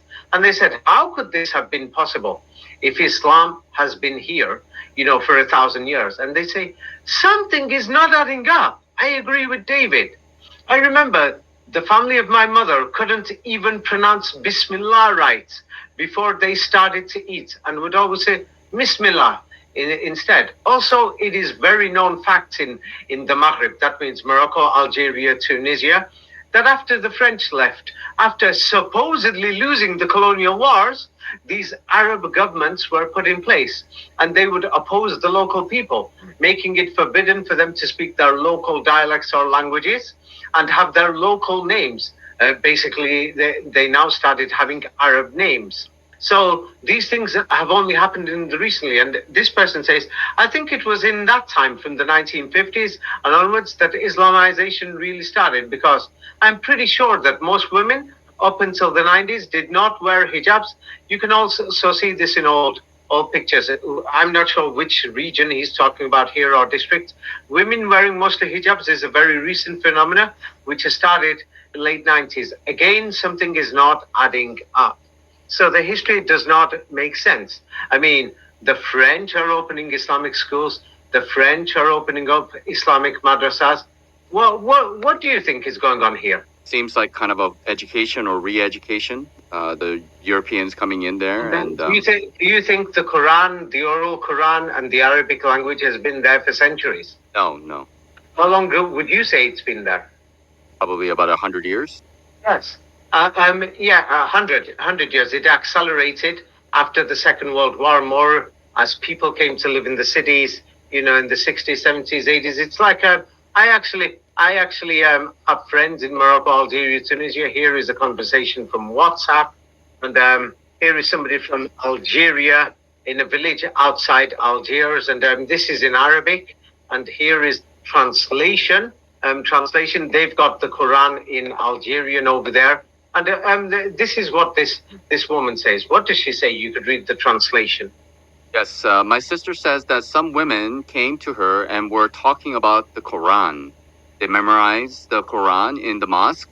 They told her that the Quran that we read at home is completely different from the one that they memorize in the mosque. Yes, many of these past tense, future tense, past participle, verbs, nouns, spellings in these manuscripts in different countries are not the same. But then the oral Quran, who set up these Islamic schools, madrasas, so that these people could learn Arabic and the oral Quran? Who was it? Was it the Chinese, the French, or was it the Africans? Who would you say? The French. Who is it? The French. Yes, in that region, it was the French. So let's have a look at what the French did. They were there for 100 years in these places. And of course, let's have a look at, first there was small schools, 10, 20 students, then they built buildings and everything. You could read this, the first paragraph. French education, given its restricted accessibility and its assimilationist nature, further fragmented the colonized. Students discovered that even their Muslim instructors believed that French values and institutions ensured genuine progress. Colonial curricula taught Arabic, the sacred language of the Quran, as a foreign language, though there were some important educational initiatives from World War II. By 1954, more than 90% of the colonized were illiterate, and only 1 out of 10 Muslim children attended primary school. Okay, these primary schools were originally madrasas or Quran schools. Some of them didn't even have a building. So we are talking that by 1954, only 10% of the children went to school to learn this Arabic. This is why even today, nobody can speak this Arabic. They still learn it in school. So, and then the colonial curricula, because there was many Europeans living in these cities, they taught French to them. And many of the locals wanted to learn French. They're saying, why are we learning this Arabic? So they were being forced to learn this Arabic when they had their local languages, dialects, many words are Indian words, Spanish words, French words, and Berber words. And it was being taught as a foreign language, basically, because the locals couldn't speak this Arabic. So they were being taught in these schools. They're being taught Arabic. The French were teaching them Arabic in Morocco, Algeria, and Tunisia. This is clear. Yes, of course, many people will try to deny it. But now let's have a look at these, Jesuit fathers or the white fathers. I call them Jesuit fathers, but they're called the Père Blanc. Here they are in a village. This was a school, and they're teaching them, the Quran, and they're teaching them Arabic. Yeah, you could see it's a primitive place. So now, in the official history, they have to make it nice. So they've modified it. This is a bit long. Yeah, so I will try to read it fast. For example, after World War I, Marshall was instrumental in setting up the Institut des Belles Lettres Arabes, basically, an Arabic institute. They established it at Tunis, and this institute taught Arabic, the Quran, and basic Islamic law and Islamic history. They were teaching them about the Prophet Muhammad, who he was. They were teaching them how to pray, things like this, wash your head, your hands and your feet. They're teaching them the A, B, C, D, E, F, G in Arabic. They were teaching them how to memorize the Quran. But so now we're talking from 1927. 51 missionaries of Africa were admitted as students between 1927 and 49. Yeah, this is just one building. Yes, there's many of these places that the Europeans opened up. They were joined in 1932 by Monsieur de Foucault's little brother of Brothers of Jesus. After the Second World War, 2 centers were created. IBLA at Tunis remained a center of research and publications. Yes, while the formation program moved to La Manuba. In 1960, the latter was recognized by the Vatican and eventually moved to Rome, becoming the Pontifical Institute of Arabic and Islamic Studies. Oh, so in the end, it was recognized by Daddy himself. Yes, Daddy is, I don't know if you know your dad by now. Yes, but here is Daddy. Do you know this man? Well, I don't know him, but it looks like the Pope Benedict, I think. Yes, it's Dad. It's Daddy. He's saying hello. Say hi. Yes.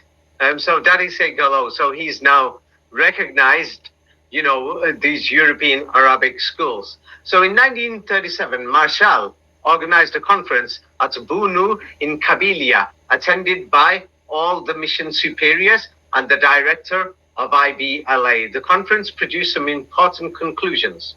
And this is what they say. The goal of these teachers who are teaching Arabic, who are teaching Muslims how to pray, the Maliki system, Islamic theology, and the history, basic history, what they call hadith. Yes. And so the goal of the missionaries' educational establishments was not to convert to Christianity, was not proselytism. Yes. So these, white fathers or Jesuit fathers, I call them, but they're white fathers. Their job was not to convert people to Christianity. And so what was their job? You could read after I've read out the goal of the missionaries. The goal of the missionaries' educational establishments was not proselytism. The importance of learning Kabylie and of studying Islam was stressed, but there should be no haste in promoting individual conversions to Christianity. So the goal of the missionaries, these teachers who came from Europe, who were teaching Arabic, Islamic theology, Islamic law and history, how to pray, everything in these villages and there throughout Algeria. Their goal was not to convert people to Christianity. And what was important was studying Islam was stressed. That was the purpose.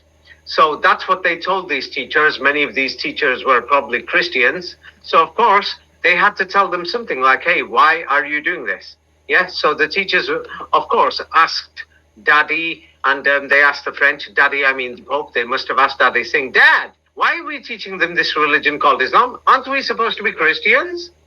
So that's what they say. So now the thing is, of course, they've given an invented history, and they're saying there should be no more denigration of Muhammad or demonstration of the falsity of Islam. And it's saying the aim was not primarily to administer baptism, but to save souls. For Marshall, there was no salvific truths from the Bible in Islam, and Muslims, he believed, could be saved through them if they were understood in the light of supernatural faith. So this is just a fake history they've added on. The errors of their religion, blah, blah, blah. They go on, but it says the duty of the missionaries was to educate the people, awaken consciences, the sense of sin, humility, and conversion of the heart.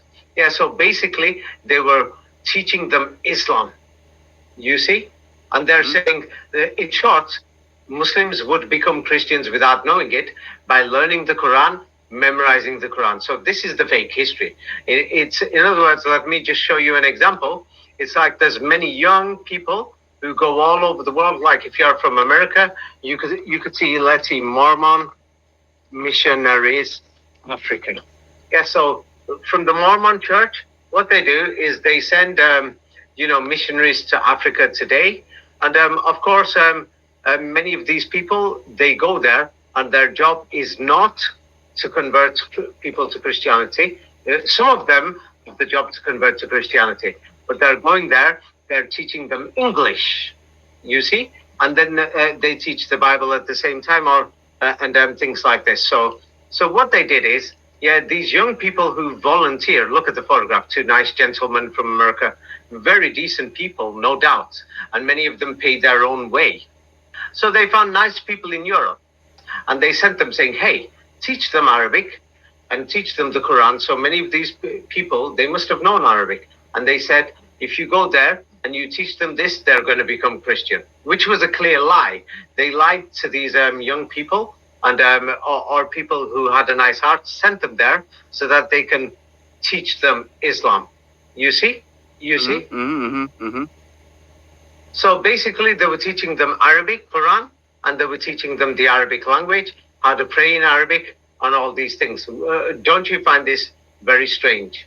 I do, yeah. Very strange. Isn't it suspicious?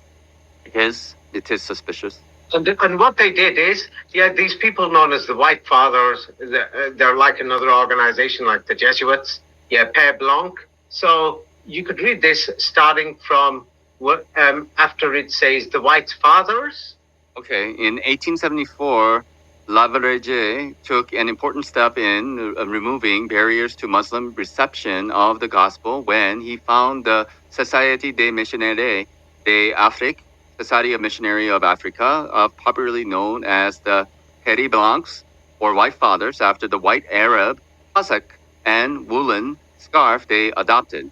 The White Fathers learned Arabic and embraced many of the customs of the Muslim peoples during whom they served in hopes of easing the way for gospel transmission. Well, basically, they set up an organization. This is one, there was many. Society of Missionaries for Africa. So they were called Père Blanc, in the 1870s they set up. And they dressed same like the poor people, not like Arabs, just like white cloths and everything because the people were poor. These people, they spoke Arabic and they behaved like the local people. And what they did was, they were told, same like the Mormon missionaries, they were told that you're going there and these people will become Christian if you teach them Arabic and if you teach them the Quran. Can you see? They were brainwashed. Even the teachers who went there, you've got to lie to them of what you're doing. But realistically, what's really going on here is that we could see is that the French Empire and the people in power in Europe are spreading Islam. They're teaching people this Quran. They're sending this Arabic language. They're passing this oral Quran. Yes. Yes. And the thing is, you know what they will teach us in history? They're going to say that these Jesuit type of missionaries, these Jesuit fathers or Père Blancs, they will say, have a look at what Lavigerie, what he said, his edicts. Lavigerie edict said that Africans... Lavigerie's edict that Africans should not be taught European languages and should be educated in their own languages. Okay, that's what he's saying. But and they're trying to say that Arabic is the language of the local people. Can these people speak Arabic? No, they cannot. So they are educating people, teaching them Arabic and the Arabic Quran and how to pray and do everything else. Yes. Can you see it? And not only Morocco, Algeria, Tunisia, these people went to, but they went to Mali, Mauritania, Chad as the mission spread. Every 5 years expansion, they went more south. So you could read this. The White Fathers learned Arabic, the Père Blancs, and Tunisia, Alger, and Calabria, Sahara. Yeah, you basically got it. So they started going south. So, for example, this organization, they set up in Tunis. Then they spread to Algeria, then to the mountains, to the Berbers, Kabylie, and all these things in the Atlas region. Then they went further south in the Sahara to Mali, Mauritania, and Chad. If anyone checks the geography of these places, you will see these things. And they're saying we are teaching these people in their own language. How could they have done this when nobody can speak Arabic? You see? So now this Father Marshall, so here you can read this yourself. Yes, you could read this about Father Marshall, yes? Father Marshall was appointed headmaster of the little school in which French and Arabic were taught to Arab children and a few Mozabite ones. So now they're going to turn out and say they were Arabs. But these people don't speak Arabic. So now they're teaching them Arabic and a little French. That's how the French dialect got there. And you know, this is just Father Marshall himself. So what we can see when we are seeing that they're teaching these people, they're teaching them in primitive ways. So that's why we can see that they're, that's how the French words got into the languages. So they weren't proper schools as we saw from the photographic evidence. Yes, like here, we could see the White Sisters. They're teaching these people in Arabic. Oh, those sisters who were there, can you see them? Let me just enlarge it. Yes, the two white European sisters. And then you could see some of the natives are a bit wider, some are darker, some like Indians, they interbred with African soldiers that the French brought from the south. So these sisters were told, teach them Arabic, teach them the Quran, and they will become Christians. But teach them in their own language. Oh, Arabic is their own language. But guess what? These people don't speak Arabic. These people are not Arabs. Arabia was Europea. Mm-hmm. So the thing is, you can see, would you say this is a total scam? Or am I just making it up? No, very much a total scam. It's a total scam. You see, and the other thing is, for example, let me just show you the history, and you will find this very shocking. Like, for example, let me just show the Uyghur region is in China. So now let's have a look at this, that you will be surprised. It's so far away from this side of the world. It's so far away from Europe. So let me just find a map, and I'm going to show. So it's in Western China, on the borders of Russia and on the borders of Kazakhstan. Yes, and there's a group of people there called they're Uyghurs, and many of them look like Russians. In the north, in the south, they look like Indians and Pakistan people. So this is very important. So now here we have the Uyghur region in China.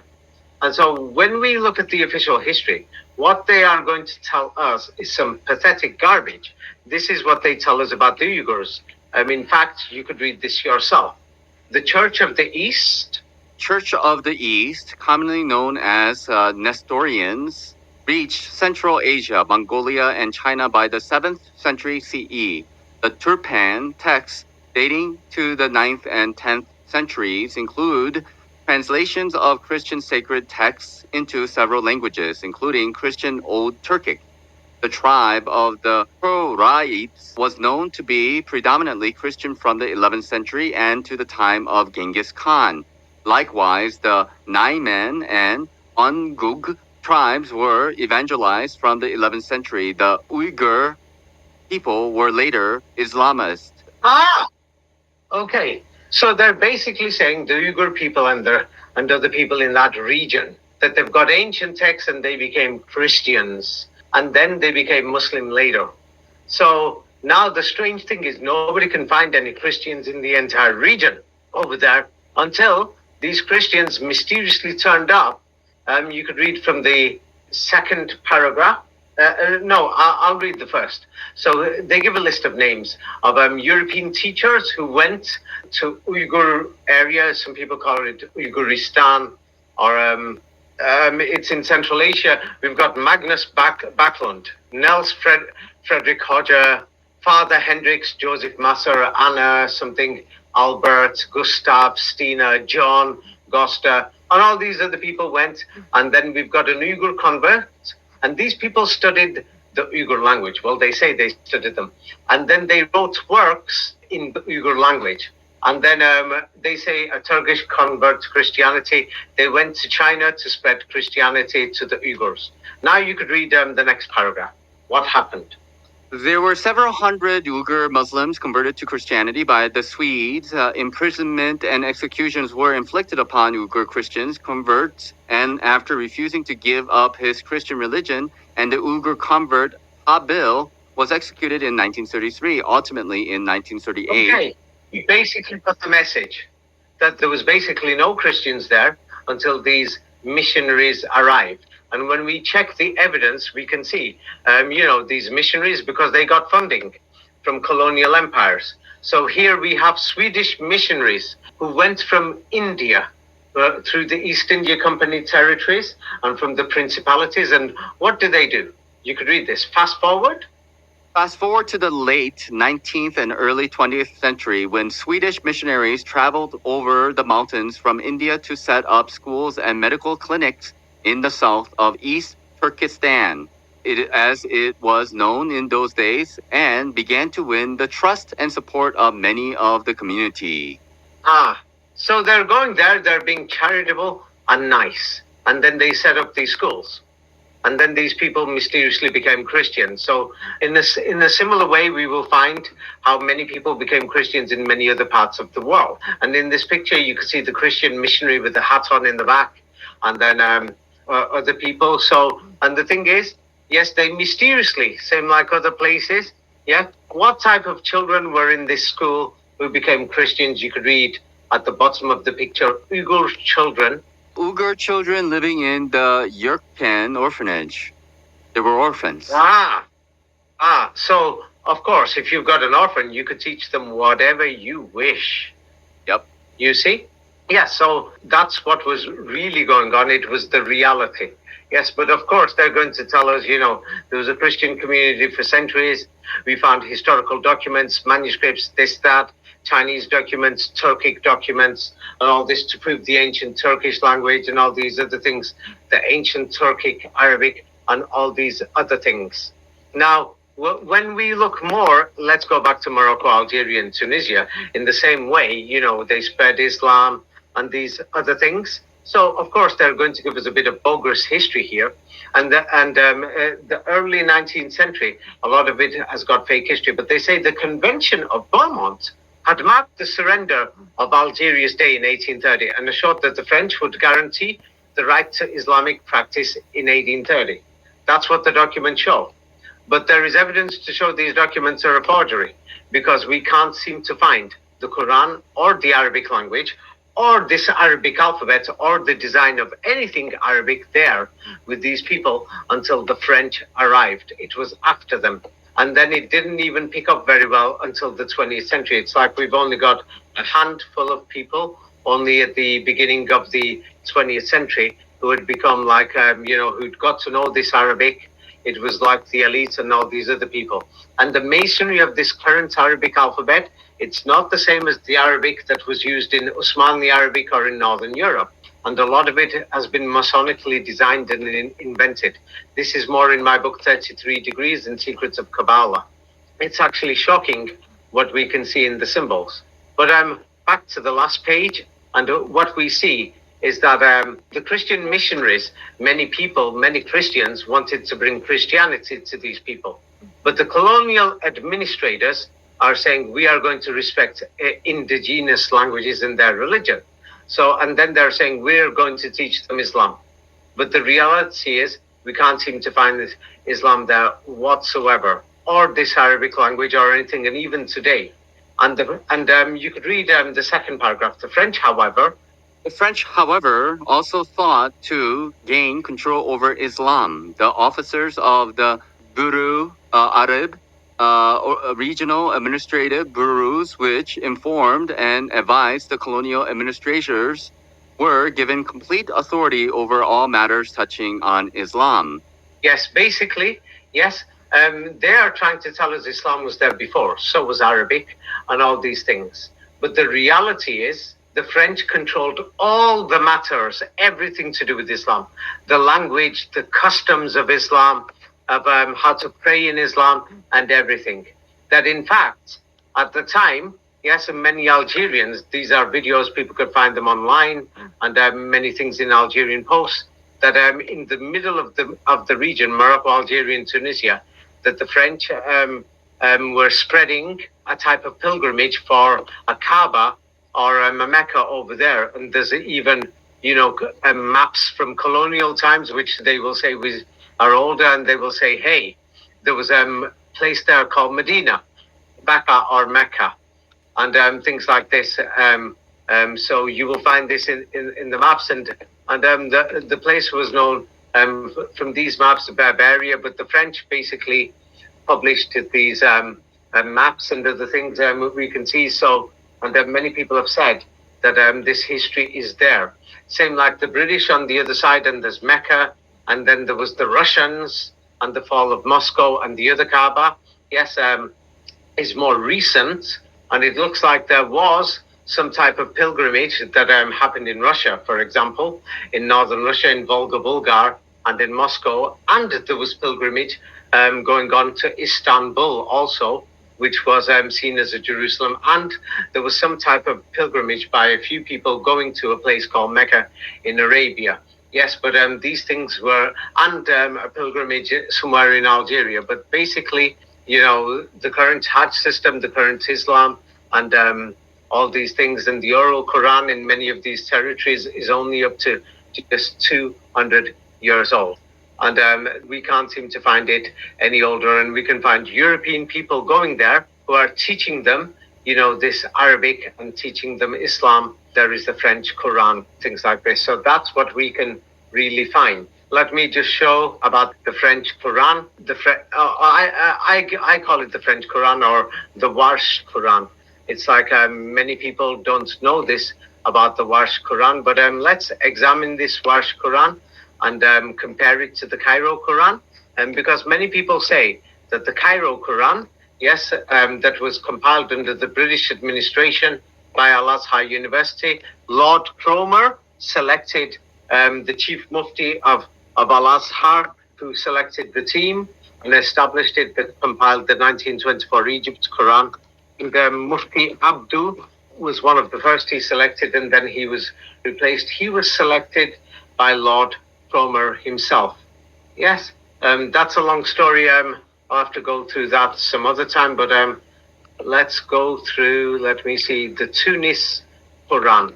So now when we go through the Tunis Quran and the Cairo Quran, in the Cairo Quran that's there, what we will find in the 1924 manuscript, in the British authorized Quran, because the British were ruling this place, people say, what do they say in this manuscript in the Cairo Quran? The term Quran code, also known as Code 19, refers to the claim that the Quranic text contains a hidden mathematically complex code. Yes, with the number 19, Code 19. Mm-hmm. You can see it says also known as Code 19. So now what many people don't know is that when we look at the Quran that's used in Morocco and Algeria and Tunisia, wait, let me just show you, the Warsh Quran, that also has a 19 code. Yes, what many people don't know. Yes, people will be shocked, unfortunately. Yes, so here is the Arabic Quran that's Warsh, is used in Morocco, Algeria, and Tunisia, in the French territories, basically. Mm-hmm. So this is used in the French territories. And so many people don't know, and many people are going to say, hey, the Cairo Quran is the one, the Hafs Quran is the one from God. Oh, there's these codes there and everything. But let's have a look at the codes in the Warsh Quran. So, for example, they say that the Code 19 in the Egypt Cairo Hafs Quran was discovered by Dr. Khalifa. And he made a claim. There are 2 extra verses in chapter 9, and he said they're false. And he said, thus by removing the 2 verses, he was able to show a Code 19 in this Quran. But if we apply the same mathematical view or system to the Warsh Quran, then we find that the verse numbers are already perfectly divisible by the number 19 with no amendments required. And you can see that it's got 6 6,327 verses in the Warsh Quran, which is a perfect multiple of 19, and not just a number of 19. What is 6,327 divided by 19? What is the result? 333. 333 are basically 33. Now, what is this 19 and this 33? So now the thing is, whoever designed the mathematical layout of this Warsh Quran made sure that it's mathematically coded with the number 19 and with the number 33. And we also find the 19 and the number 33 also in the Egyptian Quran. And if anybody understands the concept of squaring the circle in masonry, and what is the Kabbalah about? Yes, the Kabbalah. Then the thing is, what we have is that 19. It's like the circle when you turn it into a square in masonry. So now in the circle of the flower of life, there's 19. And then when you turn it into a square in 3 dimensions, it's 33. So what you have in this Warsh Quran is more of a perfect mathematical code, which is multiples of 19 and multiples of 33. You see? So you will find this perfectly without modifying or deleting any verses in the Warsh Quran. But in the Hafs Quran in Cairo, that the one that the British organized, you have to make some changes. That there's some problems with it, with the 19 code, but there is a part of a 19 code. But they're 2 totally different 19 codes. So now if somebody compares this, for example, the Morocco, Algeria, Tunisia, or the French Quran, French territory Quran, with the Turkish Gold Quran, for example, yes, what you will find is that in the Turkish Gold Quran, is in the John Hopkins, is in John Hopkins in America, and it wasn't there. Thing is, what we find is that you can see here, this shows the comparison of the verse counts of the Turkish Quran with the Morocco, Algeria, and Tunisia Quran. That the verse numberings, they actually match more with the Morocco, the French Quran, the French Warsh Quran. And the British Hafs Quran do not match the verse numberings with the Turkish Quran or the Quran used in Turkey, which is very suspicious, wouldn't you say? Yes? And so the thing is, people can do the comparisons. Not only this, a lot of the spelling, yes, the spelling, magic spell, a lot of the spelling of the Quran that's in the Gold Quran actually match the Warsh Quran and not the Cairo Quran. But both of them have this 19 code. But the French Quran used in Morocco, Algeria, and Tunisia has the 19 and the 33rd degree code. So who designed these books? And the Gold Quran, as we pointed out, the first 18 chapters are in John Hopkins University, and after that, after the 19th chapter, is in Istanbul. Notice the 19, and nobody knows how it went missing. Nobody can explain how it went missing. That is also suspicious. It's like, for example, like the spelling. It's like when we look at the spelling of many of the words and things for the manuscripts, but the people in the oral Quran pronounce it differently. For example, the Warsh uses Alazina, whereas the Hafs uses Walazina. The Gold Quran, the Turkish Gold Quran, was found to be confirming or equal to the the French Warsh Quran, which is strange. Mm-hmm. Yes, and for example, where the verses stop, like people could do a comparison. I'm just giving a basic here. Many people can check this online. People have examined this. Like, for example, you could read this yourself. Total count of verse stops in chapter 9, according to Warsh, is 130 verses, while Hafs records 129 verse stopped. The Gold Quran was found to have 130 verse stops in chapter 9, thus confirming Warsh. The difference in the verse counts of chapter 9 in Hafs and Warsh occurs in 970. Warsh has a stop after the word Talmud, whereas Hafs has not stopped. Looking at the Gold Quran, we can see that this is exactly where the difference in the count can be found, making it a match with Hafs and not merely a coincidence of the count. See scan below. Yes.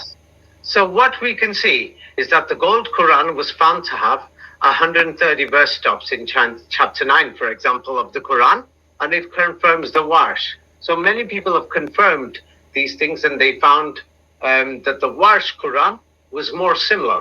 You see, like for example, let's have a look at some of these differences in spelling. Of the Turkish Gold Quran and the French Quran, which is used in Morocco, Algeria, Tunisia, the Warsh. Like the Warsh uses Yakul in 553, whereas Hafs Egypt's British Quran uses Wayakul. The Gold Quran confirms in Turkey, confirms the Warsh Quran in Morocco, Algeria, and Tunisia by not having the letter Waw. You see? So the thing is, as we can see, these things are very suspicious. And the thing is, many people are saying the Cairo Quran is the main one. If it is, why does the Turkish one confirm with this Morocco, Algerian, Tunisia Quran? It's like there's many things. But the oral Quran is the same basically everywhere. Pronunciation differences, but the meanings are the same. It's like you could pronounce differently in America or Australia, but you know it's the same word. People are not stupid.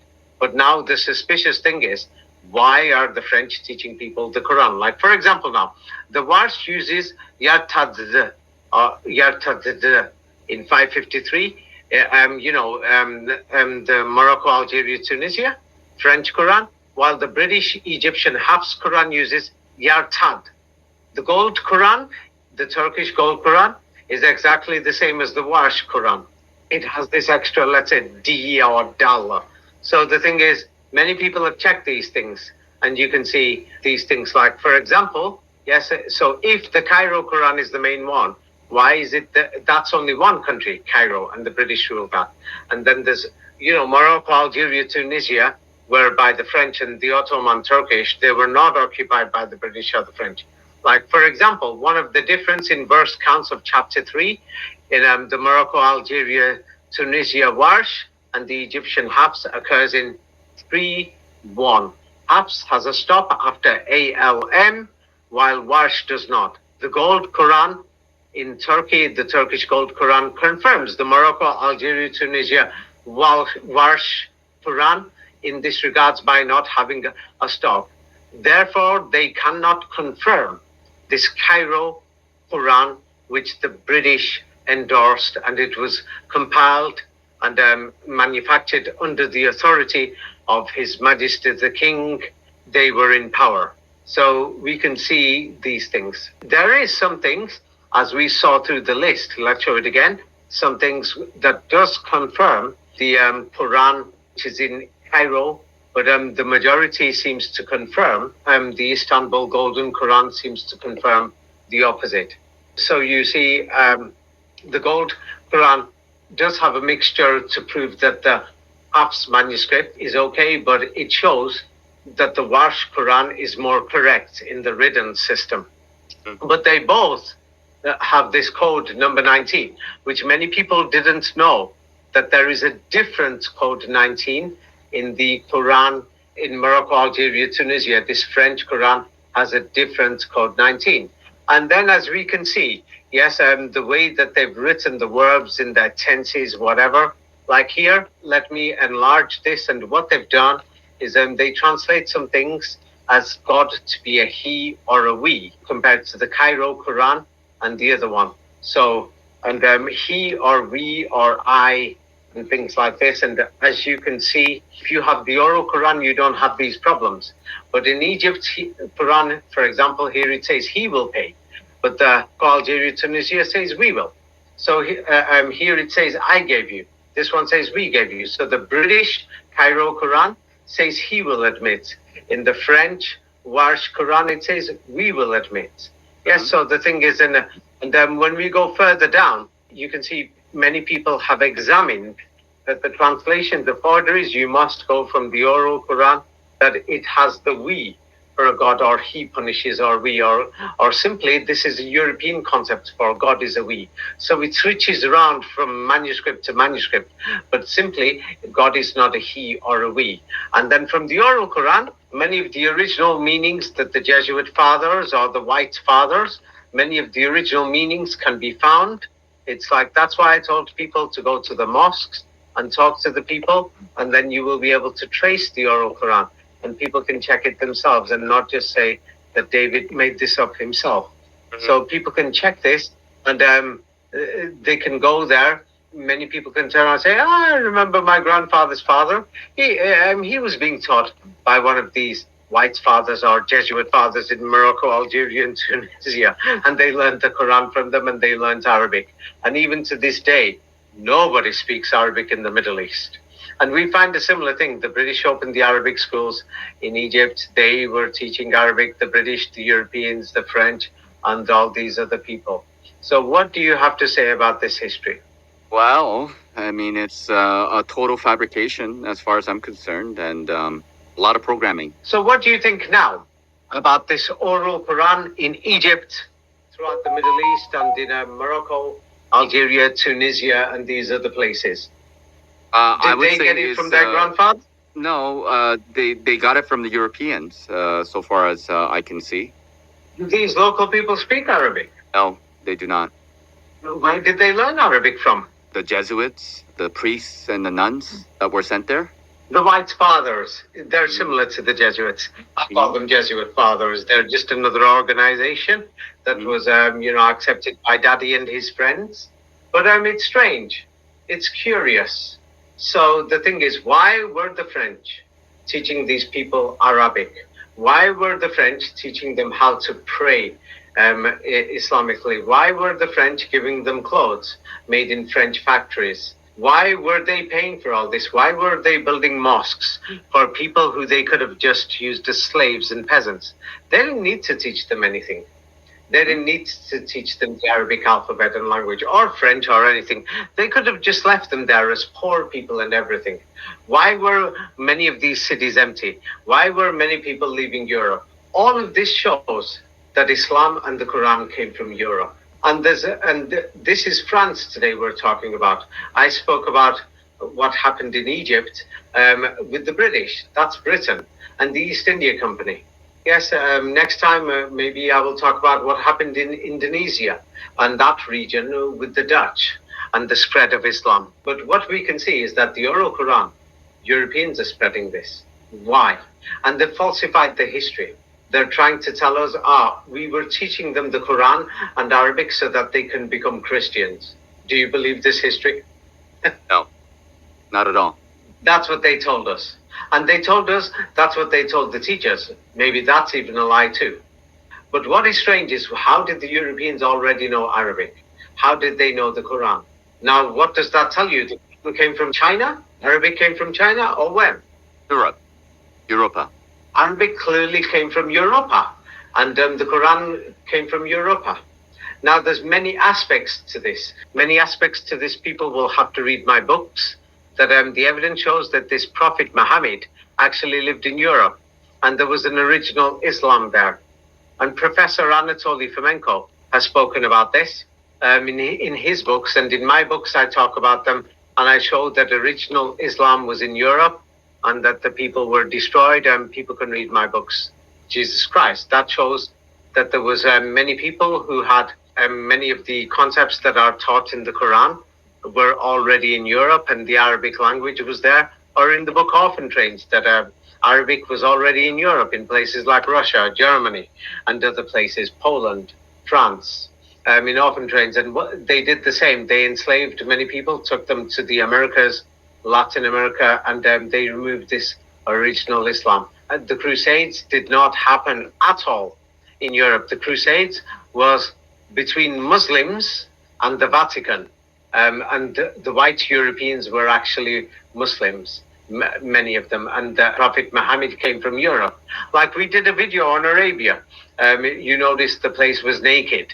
Yes, people didn't even know Arabic. 1950, 85% didn't even know the Quran or Arabic or anything. Do you think this Prophet Muhammad came from these people, and he lived in a desert where there's nothing there, and the people are running around half naked in 1950. Does this sound like real history or like a fraud? Fraud. Definitely a fraud. Yeah, it's a fraud. And then, in my book, Skulls and Bones, I show how the Vatican invaded Western Europe and from there went towards the east. Yes, and the history of France has been totally falsified. And we've got lots of skulls and bones in France. And if people want to check on the history of Napoleon Bonaparte and why he went to Moscow and everything, the history of Napoleon has been falsified. Something is totally wrong. And then Paris got blown up in 1870. So it's like the people in power in Paris must have changed around 1870.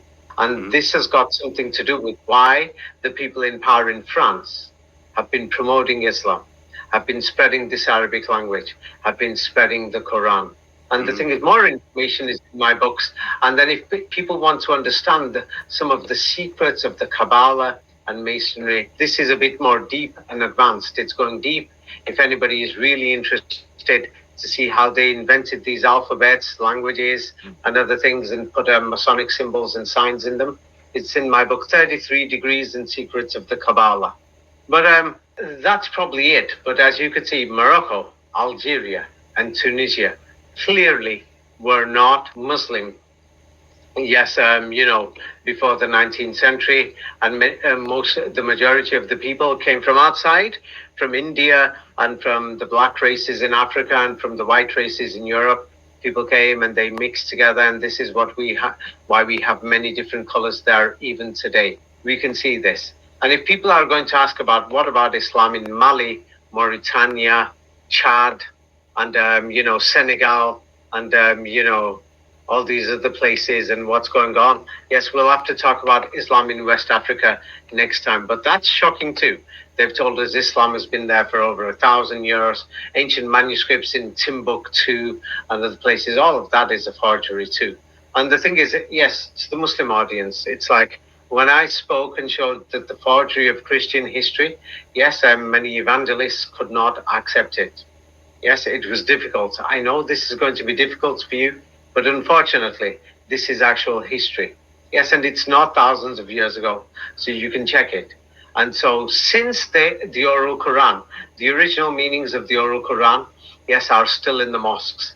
They updated and modified the dictionaries, invented the fake Arabic history of the so-called Arab empires, Morocco, Algeria, and Tunisia. And these places, many of these cities are empty. They don't even exist. There's no buildings there. They're just empty fields. And so they've invented the dictionaries, and there's many Quranists out there who are saying, this is what the Quran says. Unfortunately, I'm sorry, these dictionaries are forgeries. They were only made, in the 18th and 19th centuries in Europe. The first batch of dictionaries were made by the Jesuits, and they're people with the fake classical Arabic. The second batch was made in the early 20th century and updated in the late 19th century, called Standard Arabic, which gave updated meanings to the classical Arabic, and this is what people learn with the 10% difference. Then there is another Arabic. That's another story. Usmani Arabic, which has a lot of the original meanings from Northern Europe, but they give the simple meanings of the Quran anyway, which are the oral meanings that the French gave out. And people can find this in Turkish translations of the Quran. But many Quranists don't want to do that because they want to give their meanings to what the Quran are. Yeah, I'm sorry. Unfortunately, it's a fraud. Yes, these French dictionaries, English dictionaries. Would you trust any of these people using French or English dictionaries to translate the Quran into English and French anymore? No, not at all. Are they forgery? Yes, forgery. Yeah, places that were occupied, and they spread this modern Islam and these things there. Yeah, so that's that. Yes, but unfortunately it's difficult, but that's the history. I'm not on anybody's side. I'm not here to promote or criticize anybody. If you want to believe in something, you do it. This is not me saying anything. We can clearly see there's many more photographs. Many people were naked, and you can check some of the records of the French bringing slaves. They called them forced labor, bringing them from Egypt. And many of those people were brought by the East India Company from India and other Indian colonies throughout the Indian Ocean that the East India Company had. And there was the French sector in the East India Company, the Dutch sector, the British sector, the Spanish sector, the Portuguese sector. They brought them to Morocco, Algeria, Tunisia, and there were people who were running away to preserve original Islam. And the oral Quran from Spain and from France and from Italy. That's a totally different story. Now, that story is totally different. But what we are looking at here about the French involvement and the French Quran, which they call the Warsh, and the British Quran, which they call the Hafs, because these Qurans were compiled, authorized, and published with French machines and printed with French machines or British machines under British authority, which is a fact. And many people are now saying, this is what God's saying. It seems like many evangelists, no matter what, are going to say the Bible is the word of God, but the manuscripts came from the Vatican. So now many people are going to be saying this Egyptian Quran is the word of God, the British Hafs Quran or the Warsh Quran from Morocco, Algeria, Tunisia is the word of God. But you can see many people are saying the oral Quran that we read in Algeria itself, it's not the same. Many of the words are different. And people in Egypt are saying the oral Quran in the Egyptian mosques are actually different. I've given examples of this in my book, 33 Degrees. I actually show where actually in the Egyptian Quran, the words are actually different compared to the oral Quran. But it's suspicious now. Yes, the oral Quran, many people are asking about the meanings. They were just simple.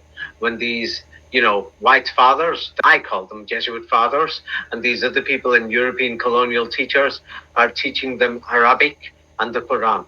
Of course, they've given the history that they were controlled by the Vatican, but I couldn't find this control. Now, the question is, who were these people? Who was the French Empire really? Who destroyed Paris in 1870? First, the French invaded Moscow in 1812. Now, when we look at Paris, 1870, and many French cities, we can clearly see that somebody blew France up. They blew Paris up. That somebody else has taken control of it. And then mysteriously after 1870, the French are teaching the Quran. The French are teaching Arabic. Don't you find this really suspicious? Very suspicious. Siege of Paris. Like when we see it, these weapons that they had in 1870, look at the destruction here. Mm-hmm. It's like somebody's totally destroyed this country. Something is wrong. And the thing is, the sky has been modified in many of these pictures. They've done put out parts and hid things. But you can totally see that, France is a total disaster. There is something wrong. That we can't make sense of this history. The thing is, and then mysteriously after this time, it was German principalities. The Ottoman German were allies. And after the fall of Moscow, after, the French invaded Eastern Europe and Moscow, and it's so suspicious that Paris got blown up just afterwards. Like 50, 60 years later. That the amount of destruction is just a joke. I don't know how to show it. Let me find. There's a picture of an aerial view, but I'm not managing. People will have to find this themselves online because I'm just doing a quick search in Wikipedia. But Paris totally destroyed. I don't know how to describe it. There's so many pictures that people are going to find. They call it the Franco-Prussian War, by the way, or the German principalities. They came, and the history of that sounds like a joke. Also, I don't know what to say. If anybody wants to understand a bit more of the forgery, and there is something going on, in all these religions and everything, if they read these two books, I've made the Kabbalah and the 33rd degree very simple in these two books. Yeah, you could read hundreds of books and maybe you won't figure it out. I've put it in as clear as I can from there if anybody reads them. And by the way, my videos are about my books. So if somebody says David said this and David said that, that doesn't make sense. Yeah, read all my books. Yes, and if there is other things that they've not understood, I'm still writing more of the books because I haven't finished all the books. Yes, but if you haven't read these books and you're saying, hey, you said this and now you're saying this, it doesn't make sense. It's because, there's more information to come. It's like before you watched this video, you didn't even know that the French opened the mosques. The French were teaching them Arabic. The people didn't even know this, and you do. It's like I've not even shown the proof yet, but I will do later.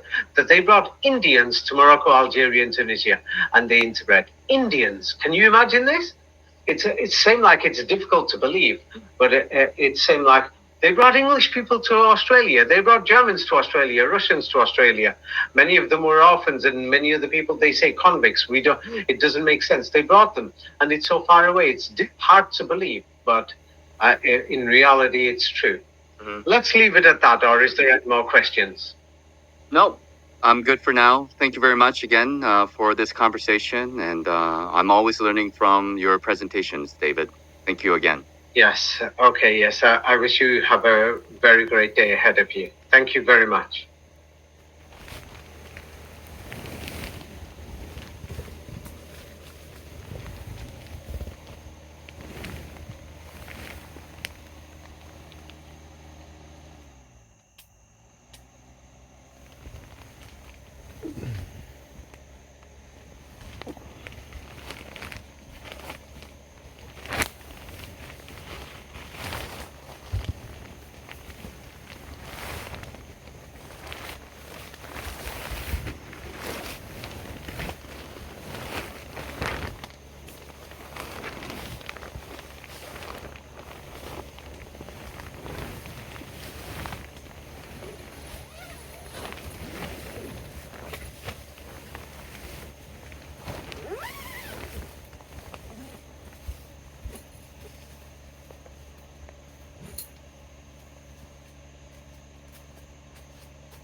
Excuse me.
Here.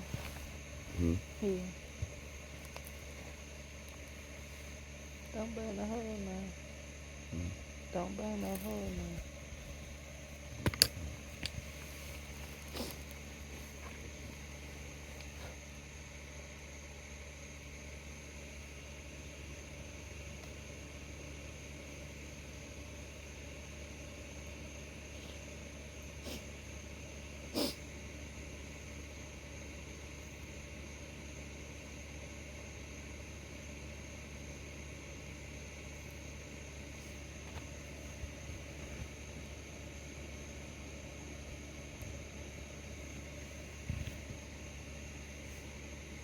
Give me the blunt.